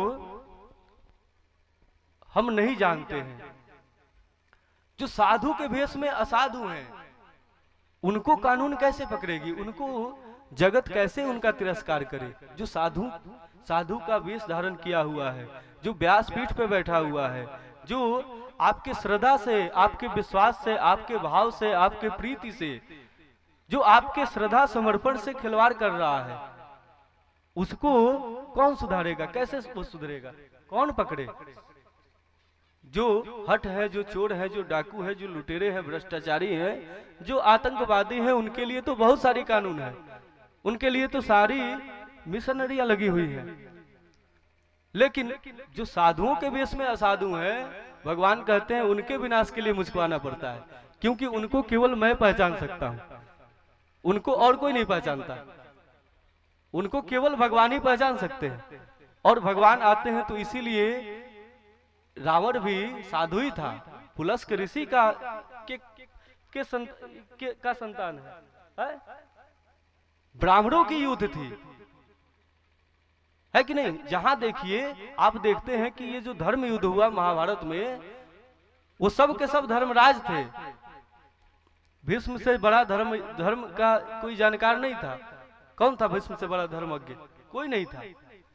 दुर्योधन कहता है जान आमी धर्मम, मैं धर्म को जानता हूं, ठीक से जानता हूं, मुझसे ज्यादा धर्म कोई नहीं जानता। सही में जानता था। स्वयं विदुर का भतीजा है, स्वयं धर्मराज युधिष्ठिर का भाई है ना? तो वो धर्म नहीं जानेगा तो कौन जानेगा? हम आप क्या जानेंगे? कितना धर्म जानेंगे? हम तो कुछ धर्म नहीं जानते हैं। आप आश्चर्य करेंगे, इसी श्रीमद् भगवत गीता, ये भागवत महापुराण में आता है कि जब महाभारत का युद्ध समाप्त हो गया और धृतराष्ट्र क्या है? धृतराष्ट्र अधर्म के प्रतिमान पुरुष हैं। अधर्म की उपमा दी जाए तो धृतराष्ट्र से दी जाती है, अधर्मी व्यक्ति की, और आप लोगों की उपमा दी जाती है तो धर्मवान व्यक्ति से दी जाती है कि महात्मा जी आए हैं। ये सब श्रद्धामयी भावमयी माताएं, हम कहते हैं ना आप लोगों को कि ये सब क्या है? महाभक्त हैं भगवान की। लेकिन आप बताइए कि आपको भगवान को पाना हो तो कितना समय लगेगा? इस जन्म में मिलेंगे कि नहीं आप लोगों को? शायद न मिले। सत्य कह रहे हैं ना? शायद हमें आपको भगवान न मिले इस जन्म में। इतनी श्रद्धा हमारे अंदर अभी दिख नहीं रही, इतने भाव, इतनी प्रपत्ति, इतनी शरणागति हमारे अंदर अभी प्रकट नहीं है, जिसके फलस्वरूप हमको भगवान की प्राप्ति हो जाए। लेकिन यही श्रीमद् भागवत महापुराण कहता है, महाभारत में भी ये कथा आती है कि जब धृतराष्ट्र विदुर जी के साथ वन चले गए तो मात्र 3 दिनों में समाधिष्ट हो गए और 3 दिनों में ही भगवान के धाम चले गए। 3 दिनों में। ऐसे हैं धर्मवान, ऐसे धर्मवान थे धृतराष्ट्र, जिसको हम आप अधर्म रूप मानते हैं, अधर्म के प्रतिमान पुरुष मानते हैं। तो ये सब धर्मवान लोग थे जो अधर्मी के रूप में बैठे हुए थे, जो थे तो धर्मवान, लेकिन उनके अंदर मोह आ गया था, उनके अंदर लोभ आ गया था, उनके अंदर काम आ गया था। क्या कर्ण से बड़ा भी कोई धर्मज्ञ था? कौन था? कर्ण से बड़ा धर्मज्ञ कोई नहीं था, युधिष्ठिर से बड़ा धर्मज्ञ कोई नहीं था, धृतराष्ट्र से बड़ा, भीष्म से बड़ा, द्रोणाचार्य से बड़ा धर्मज्ञ कौन था? आप खुद बताइए, खुद सोचिए। कृपाचार्य से बड़ा धर्मज्ञ कौन था? ये सर्व धरा के महानतम धर्मज्ञ थे, लेकिन इन्हीं की तुच्छ वासनाओं ने, इन्हीं के तुच्छ मोह ने, इन्हीं के तुच्छ कामनाओं ने 1 अरब 66 करोड़ लोगों की हत्या करा दिया। हुआ ना? केवल इनके अंधे मोह ने, इनके तुच्छ स्वार्थ ने। तो ऐसे धर्मज्ञ के रूप में जो असाधु हैं, इन्हीं की हत्या के लिए, इन्हीं के विनाश के लिए स्वयं भगवान आते हैं धराधाम पे, और भगवान ने उसको चरितार्थ किया अपने वचन को। भगवान नहीं होते तो ना भीष्म मारे जाते, ना कृपा ये कर्ण मारे जाते, ना जितने ना ये द्रोणाचार्य मारे जाते, कोई नहीं मारा जाता। जितने धर्मज्ञ मारे गए केवल भगवान के द्वारा मारे गए। स्पष्ट बर्बरीक ने कहा कि मैंने तो देखा कि किसी ने किसी को नहीं मारा। युद्ध जब समाप्त हो गया तो पूछा गया कि महाराज किसने किसको मारा। तो कहा कि इस युद्ध को देखने वाला तो केवल एक ही था। कौन था? बर्बरीक। तो कहा बर्बरीक से चला जाए, पूछा जाए। तो बर्बरीक ने कहा कि आप लोगों को भ्रम है, किसी ने किसी को नहीं मारा। मैंने देखा कि भगवान का सुदर्शन चल रहा था और सारे के सारे यताताई भगवान के काल के गाल में समा रहे थे, सबको केवल भगवान मार रहे थे। तो इस प्रकार से अधर्मियों का परित्याग करना होगा, अधर्मियों को पहचानना होगा। और हम न पहचान सके तो इसी के लिए कबीर ने कहा कि कहत कबीर सुनो भाई साधु, हे साधुओं सुधर जाओ। तुम सुधर जाओगे तो जग सुधर जाएगा, क्योंकि तुम्हारे अंदर इतनी ऊर्जा आ जाएगी। सुधरते ही एक साधु आता है, पूरे गांव को भक्तिमय बना के चला जाता है। और हिंदुस्तान में 32 लाख साधु हैं, 32 लाख साधु। जब साधुओं का मेला देखना हो तो कुंभों में जाइए, लेकिन 32 लाख साधु आखिर ये कर क्या रहे हैं? एक गोहत्या बंद नहीं करा पाते हैं। एक गोहत्या भारत भूमि से बंद नहीं करा पाते हैं। एक छोटा सा विकार। आप लोगों के घर में कितने भक्त हैं जिनके घरों में रामचरितमानस है? हाथ उठाइए आप लोग। सभी के घर में है? सबके घर में नहीं है, मात्र 10% लोग। और श्रीमद् भगवत गीता है, कितने लोग हैं? और कम है। और मानस है, वो कितने लोग हैं? तो इतने ही लोग हैं। तो 32 लाख साधु आखिर करते क्या है कि छोटे छोटे गांवों में घर घर में मानस नहीं पहुंचा पाते हैं? 32 लाख साधु क्या कर रहे हैं? ये शंकराचार्य के पीठ पे बैठे हुए शंकराचार्य क्या कर रहे हैं आखिर ये 32 लाख साधु, एक एक साधु एक एक गांव में निकल जाए, केवल अपने त्याग के बल पे, अपने ज्ञान के बल पे जगत में भक्ति का प्रचार करने, जगत में धर्म का प्रचार करने।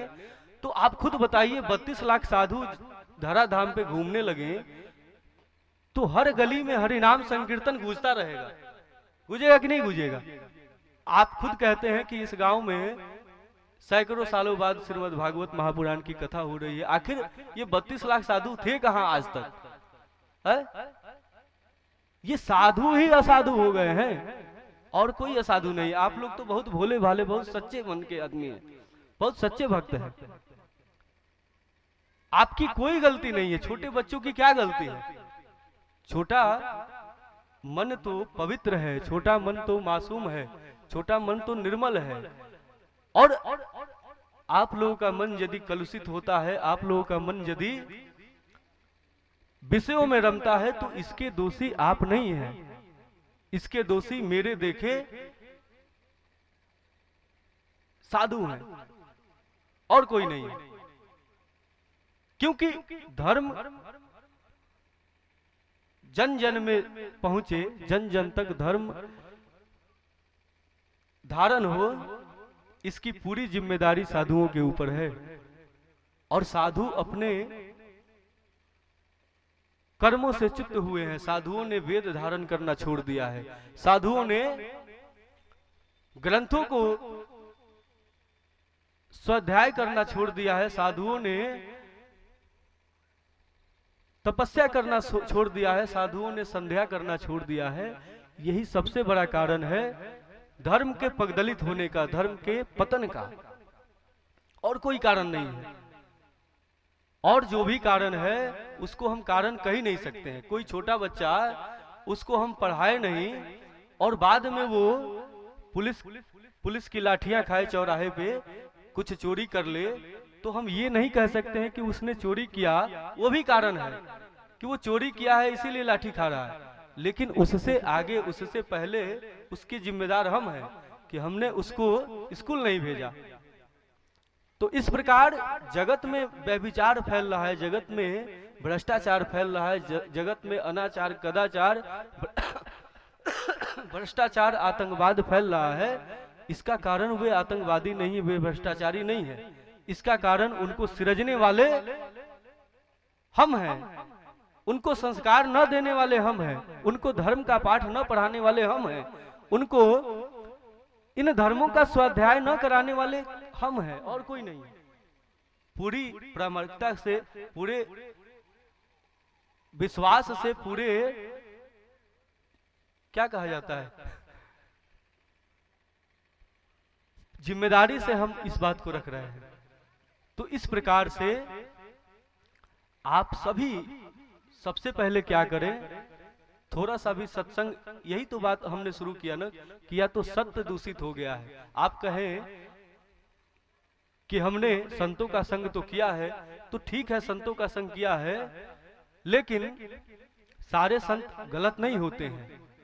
गलत संत भी आपको मिले हैं जिनका आपने संग किया है, लेकिन आपने कबीर का भी संग किया है, आपने गोस्वामी जी का भी संग किया है, आपने नानक का भी संग किया है, आपने मीरा का भी संग किया है, चैतन्य का भी संग किया है, सहजोबाई का भी संग किया है, सबका संग किया है, ज्ञानेश्वर इत्यादि अनंत संत वृंद। कितना भी धरा संतों से खाली होता है, अधर्मियों से भर जाता है, फिर भी कण कण में संत बसा हुआ है हिंदुस्तान में, कण कण में ब्राह्मणत्व तो बसा हुआ है, कण कण में वेद गूंजती है हिंदुस्तान के मिट्टी में। तो इसलिए ये नहीं कह सकते हैं कि आपको सत्संग नहीं मिला, क्योंकि इसी धरा पे राम आए, इसी धरा पे आपके बगल में साक्षात महादेव हैं, सदा सर्वदा जो विराजमान रहते हैं। इसी धरा पे आपके राम आते हैं, इसी धरा पे कृष्ण आते हैं, और सबके समय में आप रहते भी हैं। ऐसा नहीं है कि आप स्पष्ट भगवान कहते हैं न त्वेवाहम जातु नासम न त्वम नेमे जनाधिपा। हे अर्जुन, ऐसा कभी नहीं था कि मैं नहीं था, तुम नहीं थे, ये राजा लोग नहीं थे, और ऐसा कभी नहीं होगा जब हम लोग नहीं रहेंगे। तो हम सदा सर्वदा थे, अनंत जन्म हमारे बीते हैं। तो इसलिए सत्संग तो हमें मिला जरूर है, ऐसा हम नहीं कह सकते कि सत्संग नहीं मिला। तो सत्संग मिला है, आज भी मिल रहा है। लेकिन एक तो प्रश्न हल हो गया कि सत्य और संग, तो सत्य अवश्य मिला है, क्योंकि नानक झूठ नहीं हो सकते हैं, मीरा झूठ नहीं हो सकती, कबीर झूठ नहीं हो सकते, तुलसीदास झूठ नहीं हो सकते। ये जितने भक्ति काल में भक्तों का जो पुष्प गुच्छ, ये पुष्प गुंज हमारे धराधाम पे अवतरित हुआ, सब कोई झूठ नहीं था। इसलिए झूठ नहीं था कि उन्होंने असंख्य जीवों का कल्याण किया। उनके मार्ग पे चल के आज भी लोग, आज भी जीव भगवान के धाम को प्राप्त कर रहे हैं, भगवान को प्राप्त कर रहे हैं। तो इसलिए आप ये नहीं कह सकते कि आपको जीवन में सत्संग नहीं मिला। सत्संग मिला, सत्य का संग आपको हुआ, लेकिन अब दूसरी बात आती है संग, कि संग सत्य तो मिल गया, आपने संग किया कि नहीं किया। किसी, अभी हम रात में गए थे तो उन्होंने पूछा कि महाराज कोई बीमार हो जाए तो उसकी बीमारी के ठीक होने के कितने कारण हैं। तो हमने कहा कि केवल बीमारी न ठीक होने के कितने कारण हैं, पूछा उन्होंने। तो हमने कहा केवल 2 कारण हैं, और बहुत ज्यादा कारण नहीं है। बीमारी ठीक ना होने कितने कारण हो सकते हैं? 2। जैसे मान लीजिए फिर से आपके पेट में दर्द हो जाए, 3 बार तो दर्द हो चुका है, एक बार और आपके पेट में दर्द हो जाए, तो आप डॉक्टर के पास जाएं और डॉक्टर क्या करे, आपको दवा लिख कर दे दे। तो डॉक्टर जब दवा लिख कर दे देता है और फिर आप दूसरे दिन पहुंचते हैं, दिखाकर आए और फिर आप दूसरे दिन गए कि डॉक्टर साहब पेट में दर्द ठीक नहीं हुआ, जैसा का तैसे बना हुआ है। तो अब डॉक्टर परेशान है, फिर से उन्होंने दवा दिया, दूसरी दवा दे दिया, और फिर हम तीसरे दिन पहुंच गए कि महाराज अभी भी ठीक नहीं हुआ। तो किसी ने पूछा,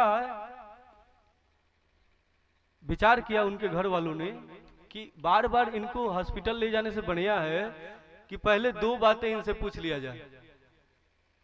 तो उनसे पूछा कि क्या माता जी, आपने जो डॉक्टर साहब दवा दिए थे आपने खाया है कि नहीं? तो कहा ना डॉक्टर साहब कहाँ कहनी खाएंगे। डॉक्टर साहब तो लिख के दे देनी बस।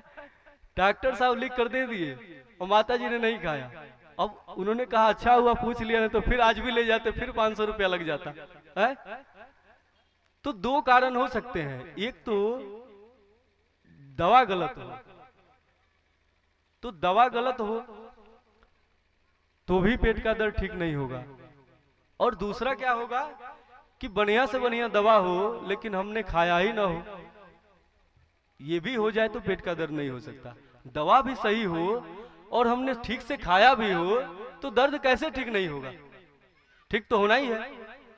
तो अब इसमें दो बातों में एक बातें हैं, बात यह है कि एक बीमारी का तो इलाज है लेकिन दूसरे का कोई इलाज नहीं है। इन दो बातों में एक का इलाज क्या है कि दवा को तो बदला जा सकता है, दवा गलत हो तो डॉक्टर बदल देंगे, दूसरा दवा दे देगा। दवा को एक नहीं, यहाँ गाजीपुर नहीं, गोरखपुर नहीं, लखनऊ नहीं, बंबई हम दिखा देंगे। तो बढ़िया से बढ़िया डॉक्टर बदला जा सकता है, कोई ना कोई डॉक्टर तो धरती पे बढ़िया मिलेगा ही जो आपके पेट का दर्द ठीक कर दे है? लेकिन दवा बदलने का उपाय है, लेकिन आप दवा ही ना खाएं तो इसका कोई उपाय नहीं है। बंबई नहीं, अमेरिका आपको भेज दिया जाए और अमेरिका के डॉक्टर भी आपको दवा लिख देंगे, तो इसका कौन सा उपाय है यदि आपने दवा नहीं खाया तो? आपका पेट का दर्द जाएगा? कभी नहीं जाएगा।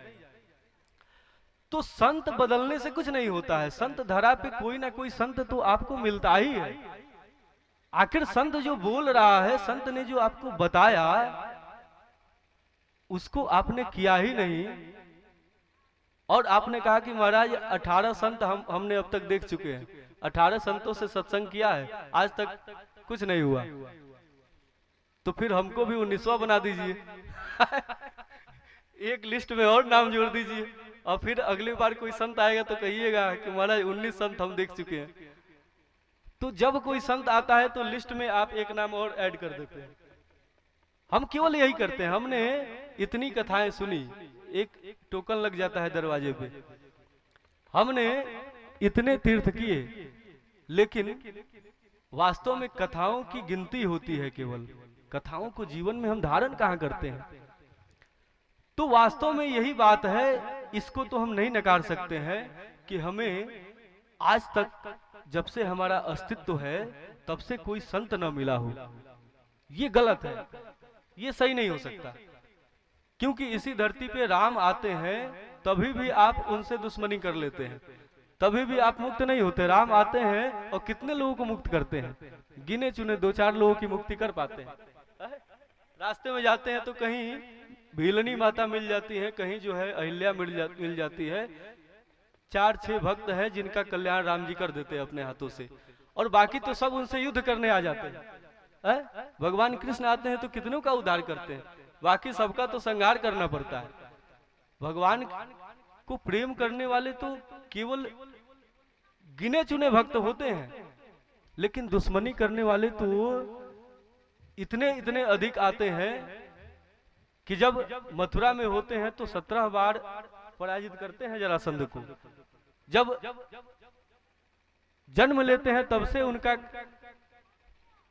उद्धार करना प्रारंभ करते हैं, और मृत्यु काल तक धराधाम का परित्याग करने के पूर्व तक, अंतिम समय तक शत्रुओं का संहार करते हैं। तो इस प्रकार भगवान भी आते हैं तो हम उनसे भी दुश्मनी करते हैं, संत महात्मा से करे तो ये बहुत छोटी बात है। तो करना ये है कि सत्संग को धारण करना है। देखिए, आप तीर्थों में जाते हैं ना, अब थोड़ी सी अलग बात मैं कह रहा हूं आपको। स्पष्ट कहा कि न रोधयति माम योगो न सांख्यम धर्म एवच, न सांख्य से प्राप्त होता हूं न धर्म से प्राप्त होता हूं, न स्वाध्यायस तपस त्यागो निष्ठा पूर्तम न दक्षिणा। न स्वाध्याय से, न ही ग्रंथों को पढ़ने से। अभी हमने कहा ना स्वाध्याय कीजिए, तो केवल स्वाध्याय करते रहिए, केवल टाइम टेबल पढ़ते रहिए तो कुछ नहीं होगा, ये भी हमने बताया। तो स्वाध्याय से नहीं होता है, स्वाध्याय को जीवन में धारण करना होता है। तो कहते हैं इसीलिए कि न स्वाध्यायस, तपस त्यागो निष्ठा पूर्तिम न दक्षिणा। न दक्षिणा से मिलते हैं, ज्यादा से ज्यादा दक्षिणा दे दिया जाए तो भगवान नहीं मिलेंगे। फिर आगे कहते हैं कि व्रतानी यज्ञ छंदांसी, बहुत ज्यादा कुछ माताएं उपवास करती हैं, इतना व्रत करती हैं कि घर भर उनसे परेशान होता है डॉक्टर को दिखाते दिखाते। तो व्रत ज्यादा करने से कुछ नहीं होता है। व्रत, व्रत जिसको कहते हैं, आपको व्रत का अर्थ पता है क्या होता है? व्रत मतलब भूखे रहना, इसको व्रत नहीं कहते, इसको अनशन कहते हैं। न असन, असन मतलब भोजन करना, न असन मतलब भोजन नहीं करना। जैसे राजनेता लोग जब से आते हैं, गुस्से में आते हैं तो क्या करते हैं? जब उन लोगों को किसी बात को लेकर गुस्सा आ जाता है तो नेताजी लोग क्या करते हैं, आप लोगों को पता है कि नहीं? क्या है?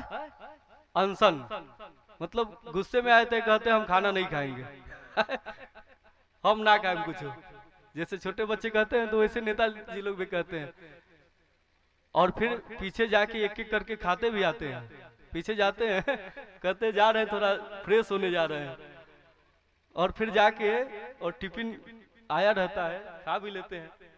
सारे नेता ऐसे नहीं करते हैं, लेकिन कुछ चट्टी चौराहों पे जो नेता अनशन करते हैं तो वो ऐसे करते भी हैं तो न असन, जैसे नेता लोग अनशन करते हैं तो आप लोग भी अनशन ही कर रही हैं। आप लोग भी कहती हैं कि भगवान जी का आज सोमवार है, आज हम व्रत करेंगे। तो व्रत करेंगे तो व्रत तो आपने कुछ किया ही नहीं।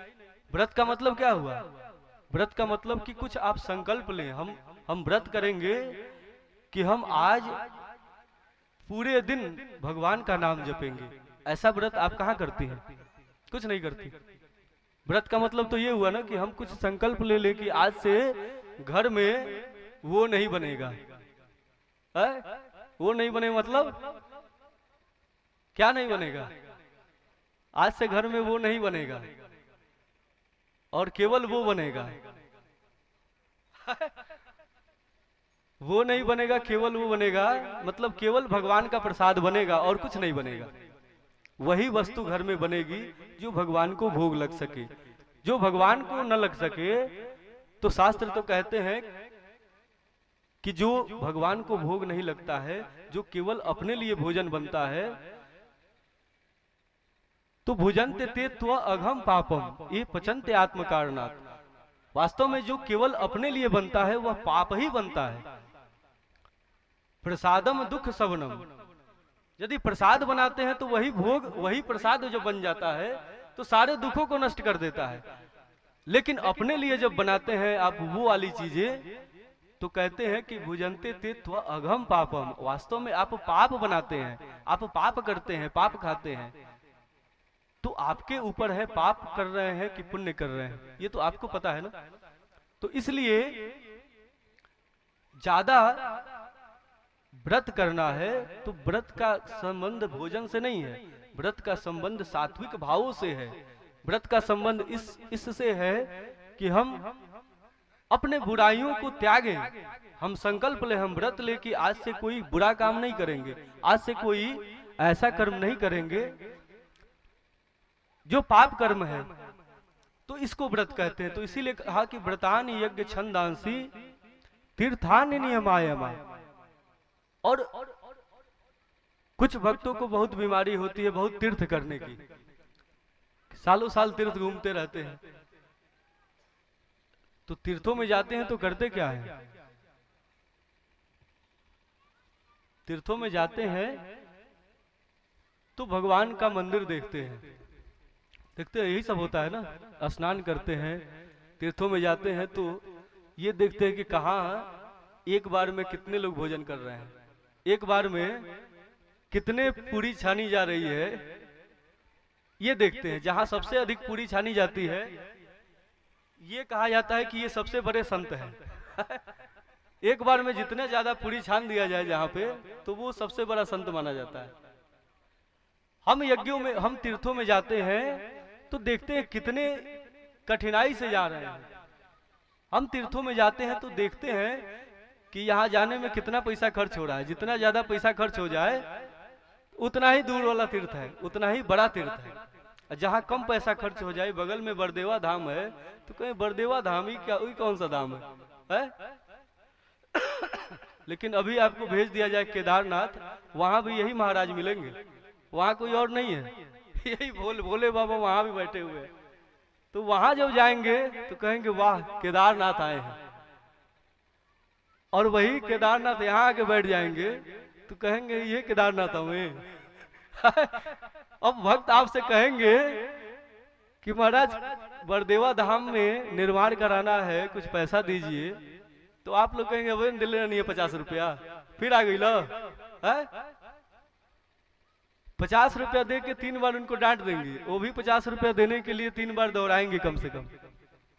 लेकिन ये जाना हो केदारनाथ तो पहले से 10,000 रुपए की बुकिंग हो जाती है कि 10,000 एक टिकट, एक गाड़ी जा रही है, 60 लोग बैठेंगे, 50 लोग बैठेंगे, पर हेड, अंग्रेजी में बोलते हैं लोग, पर हेड 10,000 रुपया, 10,000। तो जब अंग्रेजी में बोलते हैं लोग तो तुरंत हम बुकिंग कराते हैं, 1 टिकट प्लीज है। और यहाँ पे चाची तनी कथा करावे के बाद कुछ पैसा मिल जाए, कुछ दान दी, तो फिर अला अब अगले महीने 50 रुपया दे रहे। तो हम ऐसे बोलते हैं, और वहां पे क्या करते हैं कि 10,000 दे के 1 टिकट प्लीज करते हैं। प्लीज मतलब कृपया 1 टिकट हमको भी दीजिए, हमको भी जाना है। वहाँ रिक्वेस्ट कर रहे हैं, वहाँ निवेदन करते हैं। और यहाँ निवेदन करके जो भक्त, जो श्रद्धालु भगवान का धाम बनाने के लिए, भगवान का मंदिर बनाने के लिए, ये तीर्थ बनाने के लिए, ये धरा तीर्थ है, आने वाले समय का ये महान तीर्थ है बरदेवा धाम। आप नाम सुन के देखिए, मन प्रसन्न हो जाता है? नाम सुन के एक ऊर्जा आ जाती है। नाम सुनते ही, बरदेवा धाम नाम सुनते ही लगता है कि कोई प्राचीन मंदिर यहाँ पे पूर्व काल में विराजमान थी, जो अदृश्य हो गई थी, जो विलुप्त हो गई थी। भगवान यहाँ पूर्व काल में ये बरदेवा धाम रहा होगा, जो पुनः प्राकट्य इसका हो रहा है। और ऐसे महानुभाव, ऐसे निस्वार्थ भक्तों को भी आप डांट देते हैं पैसा देने के लिए। ऐसे निस्वार्थ भक्तों को भी आप 10 बार दोहराते हैं, तब जाके 50 रुपया ये बेचारे भक्त पाते हैं। ऐसे भक्तों के लिए तो स्तुति होनी चाहिए। ऐसे भक्तों का तो बार बार जितना भी तारीफ किया जाए, जितना भी इनकी प्रशंसा की जाए, कम है, बहुत कम है। हम लोग, कोई शास्त्र कहते हैं कि जो भगवान का मंदिर बनवाए, उस जीव को इंद्रलोक का सारा सुख प्रदान हो जाता है। यही भागवत महापुराण कहता है। जो भक्त 11वें अध्याय में, 11वें स्कंद में ये है कि जो भक्त क्षेत्र दान करता है, क्या करता है, जमीन देता है भगवान का मंदिर बनाने के लिए, तो उसको स्वर्ग लोक की प्राप्ति हो जाती, इंद्र जैसा साम्राज्य मिल जाता है। और आगे कहते हैं कि जो भक्त उसमें प्राण प्रतिष्ठा कराता है, जो भक्त उसमें भगवान की मूर्ति स्थापित कराता है, उसको त्रिलोक की संपदा मिलती है। इसी श्लोक में है, उसको त्रिलोक की संपदा मिल जाती है। और जो भक्त प्राण प्रतिष्ठा कराने के बाद उसमें पूजन की व्यवस्था कराता है, पूजा अर्चा भगवान का श्री विग्रह की पूजा कराता है, उसको ब्रह्मलोक का साम्राज्य प्राप्त हो जाता है। तो इस प्रकार भगवान का देवालय कहीं भी बने, गांव में बने, गांव में भी मूर्ति, ये नहीं है कि केवल बद्रीनाथ केदारनाथ में आप सहयोग करेंगे तो वहां स्वर्ग मिलेगा। ये केवल भगवान का जो श्रीमद् भागवत महापुराण में भगवान के ये वचन महान तीर्थों के लिए केवल नहीं है। आपके गांव में एक छोटा सा मंदिर भी बनता है, तो उसमें भी जब आप प्रतिमा स्थापित कराते हैं तो आपको त्रिलोक की संपदा मिलती है।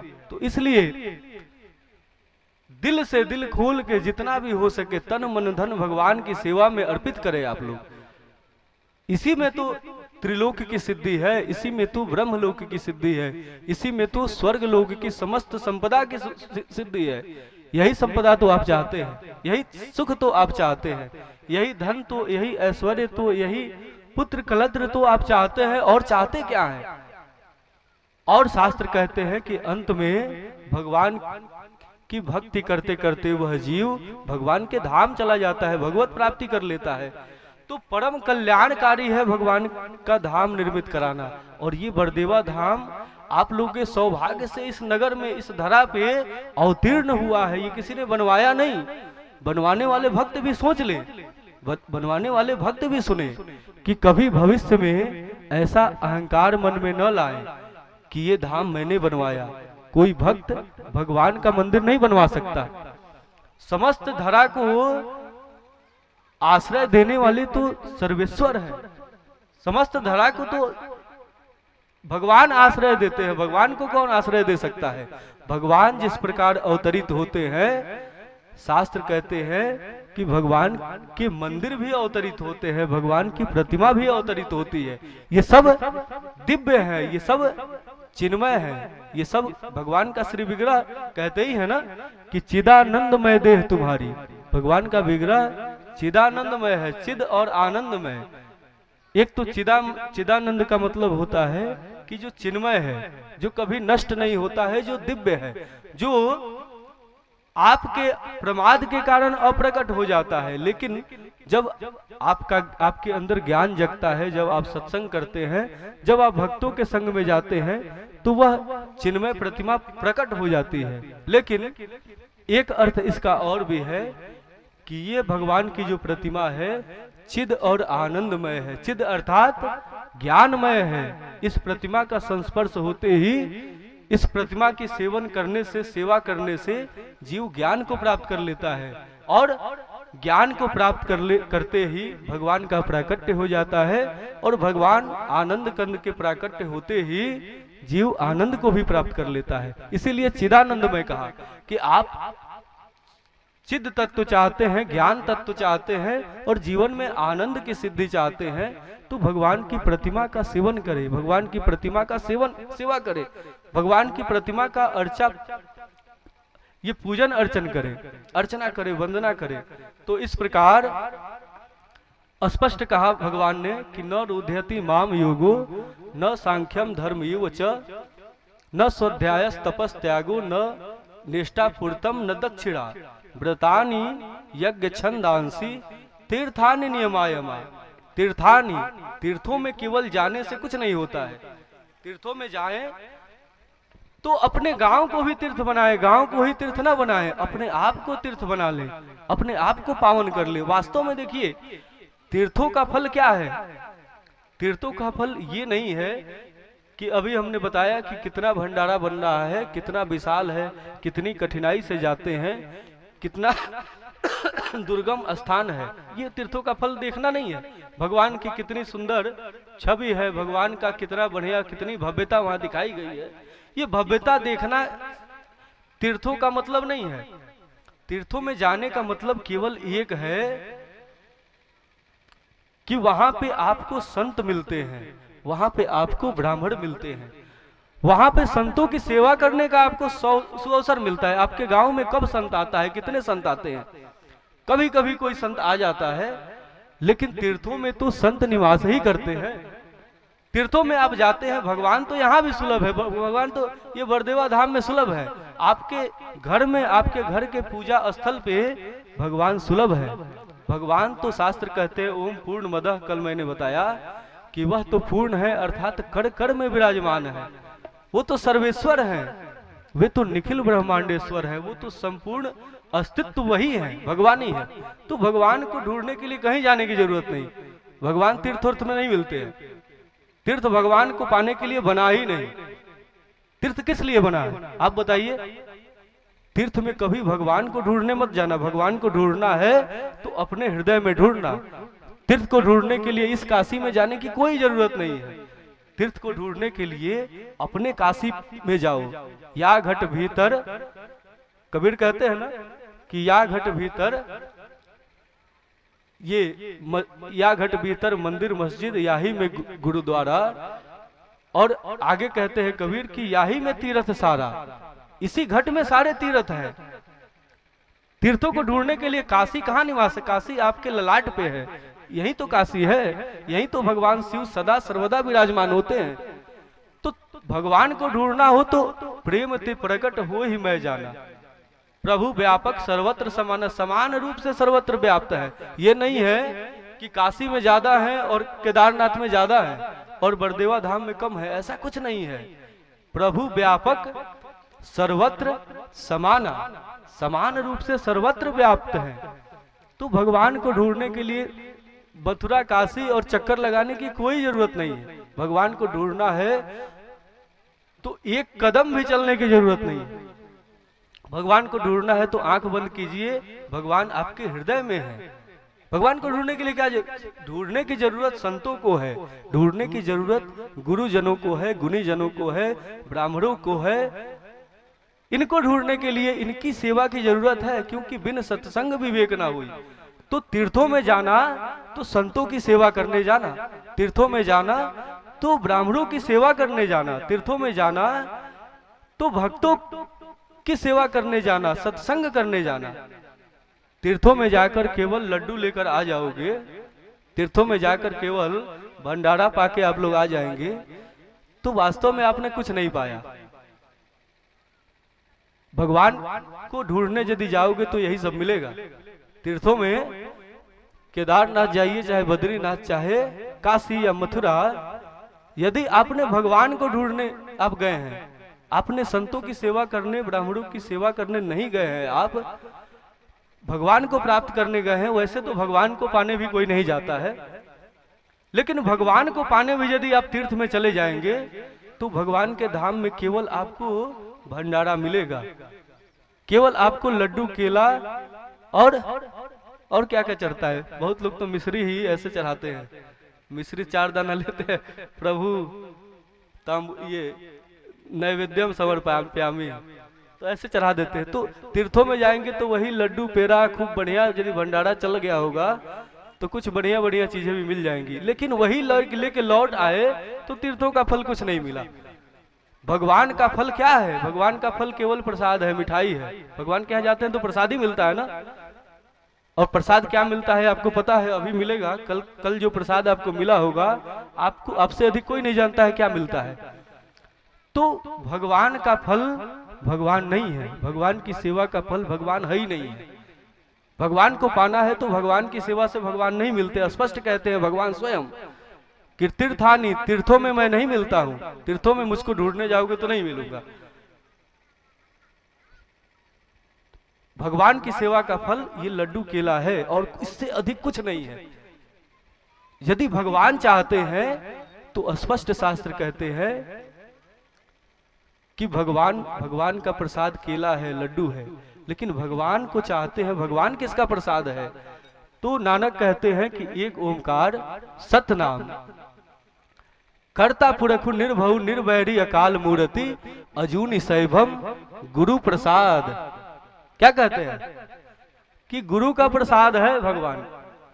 स्पष्ट इतनी क्रांतिकारी बात कह रहे हैं।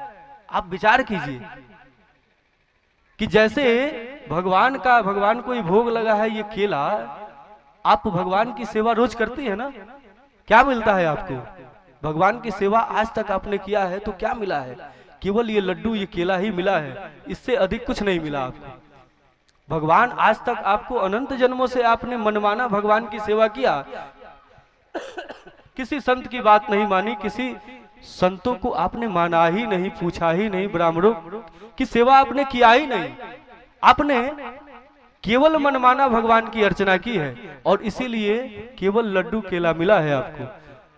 तो भगवान को पाना चाहते हैं तो भगवान कहते हैं, नानक कहते हैं कि कर्ता पुरखु निर्भउ निर्वैरी अकाल मूर्ति अजूनि सैभम गुरु प्रसाद। यदि भगवान को पाना है, भगवान रूपी प्रसाद चाहिए तो गुरु की सेवा करो। और यही बात स्वयं भगवान कह रहे हैं, यही बात स्वयं भगवान क्या कहते हैं कि व्रतान यज्ञ छंदांसी तीर्थानि नियमायमा। तीर्थों में कुछ नहीं मिलेगा।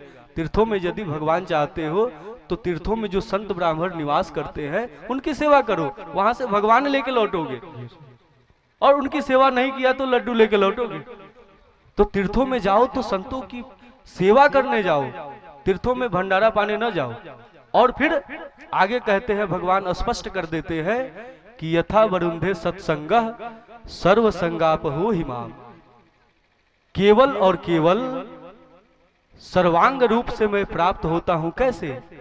तो यथा वरुंधे सत्संगः, वही संतों की सेवा जब तुम करते हो तो उन संतों की सेवा से, सत्संग को जीवन में धारण करने से मैं सर्वांग रूप से ग्राहित हो जाता हूं, सर्वांग संपूर्ण ग्रहण कर लिया जाता हूं, सर्वांग संपूर्ण अवरोधित हो जाता हूं। अन्यथा न रोधयति, अन्यथा अन्य किसी मार्ग से मैं रोधित नहीं होता हूं, मैं पकड़ में नहीं आता हूं। तो इस प्रकार सत्संग की ऐसी अद्भुत महिमा है। और इसीलिए शास्त्रों ने कहा, भगवान ने भी कहा सबरी माता को उपदेश देते हुए कि यदि तुम भगवान को पाना चाहते हो, भक्ति करना चाहते हो, तो पहले क्या करो? सबसे पहला काम करो कि प्रथम भगति संतन कर संगा, संतों का संग कर लो। प्रथम भक्ति जो संत कह रहे हैं, संतों का संग करना मतलब क्या हुआ? संग करना मतलब वो जो कह रहे हैं उसको जीवन में धारण करो। बहुत लोग होते हैं कि बहुत बुरे लोगों के साथ रहते हैं लेकिन फिर भी वे बुरे नहीं बनते हैं। होता है ऐसा ना, कि बहुत बुरे लोगों के साथ भी घूम रहे हैं लेकिन वो बुरा नहीं। शराब पीने वाले के साथ घूमते हैं लेकिन बहुत लोग शराब नहीं पीते हैं। तो शराबियों के साथ रहने से शराब पीने का कोई लेना देना नहीं है।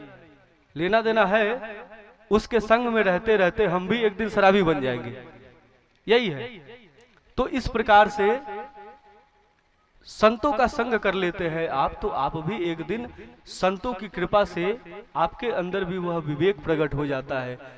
वही विवेक आपको एक दिन भगवत प्राप्ति करा देता है।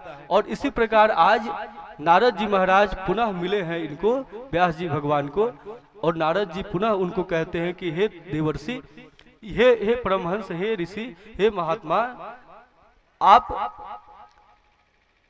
आपके मन में जब व्यग्रता आई तो आपने क्या किया? आपने भगवान को पुकारा, भगवान की कृपा से मैं आपको उपलब्ध हुआ हूं। और फिर वो उपदेश करते हैं कि आपने ज्ञानियों के लिए तो बहुत कुछ लिख दिया, लेकिन जगत के कल्याण के लिए आप धराधाम पे आए थे और आपने इनके लिए अभी कुछ नहीं लिखा है।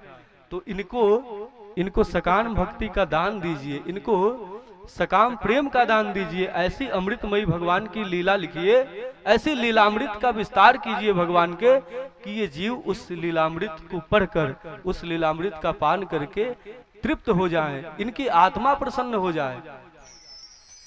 प्रसीदति, स्पष्ट कहते हैं, यह आत्मा संप्रसीदति, अव्यावृत भजना, अव्यावृत बिना व्यवधान की जो भजन करते हैं उनकी आत्मा प्रसन्न हो जाती है। अहेतुकी अप्रतिहता, यह आत्मा संप्रसीदति। अहेतुकी अर्थात बिना किसी हेतु का जो भक्ति करता है भगवान का, बिना अहेतु की भक्ति। और कैसे? तो अप्रतिहता, भगवान की भक्ति करने का नियम है कि आप सकाम भक्ति ना करें, कोई कामना मन में लेके भक्ति करना, ये तो साधारणी भक्ति है। इसको रास की कथा के दिन हम बताएंगे विस्तार से। तो साधारणी भक्ति से कोई तात्पर्य नहीं है, यही तो जगत में आप सदा सर्वदा करते आए हैं। भगवान की भक्ति कैसे हो? तो अहेतुकी, बिना किसी कामना की, और अप्रतिहता। वो कैसे? तो अप्रतिहता का मतलब बिना किसी व्यवधान के भगवान का नाम सांस सांस सुमिरन करे, सांस सांस में जपते रहो। ऐसे भगवान की सेवा हो, जैसे माँ अपने बच्चे की सेवा करती है, माँ पल प्रतिपल हर काम करते हुए अपने बालक को कैसे याद करती रहती है, प्रीति से, प्रतीति से। उसी प्रकार आप भी भगवान को पल प्रतिपल याद करते रहे, पल प्रतिपल अनवरत अव्यावृत भजना, बिना किसी व्यवधान के जब याद करते हैं तो फिर क्या होता है? यह आत्मा संप्रसिद्धति, एक एक जीव की आत्मा, शरीर नहीं, आत्मा प्रसन्न हो जाती है। और वही प्रसन्नता तो आप चाहते हैं, उसी प्रसन्नता के तो प्यासे हैं आप अनंत जन्मों से। वही आनंद की तलाश आपको सोते जागते हर समय है। तो आइए उसी अमृतमय कथा को पुनः व्यास जी महाराज ने नारद जी के निर्देशन पे लिखा, और वही अमृतमय कथा को आज आप सुन रहे हैं। उसी अमृत वाणी को, उसी अमृत कथामृत का पान इस समय आप कर रहे हैं। ये ऋण है हमारा, हम लोगों पे, व्यास जी भगवान का। ये ऋण है समस्त संसार पे व्यास जी महाराज का। तो एक बार जोर से जयकारा लगाए व्यास जी महाराज का और भागवत महापुराण का, और प्रेम से बोलिए व्यास जी महाराज की, व्यास जी महाराज की, श्रीमद् भागवत महापुराण की, श्रीमद् भागवत महापुराण की। जय श्री राम, जय श्री राम, जय श्री राम, जय श्री राम, जय श्री राम।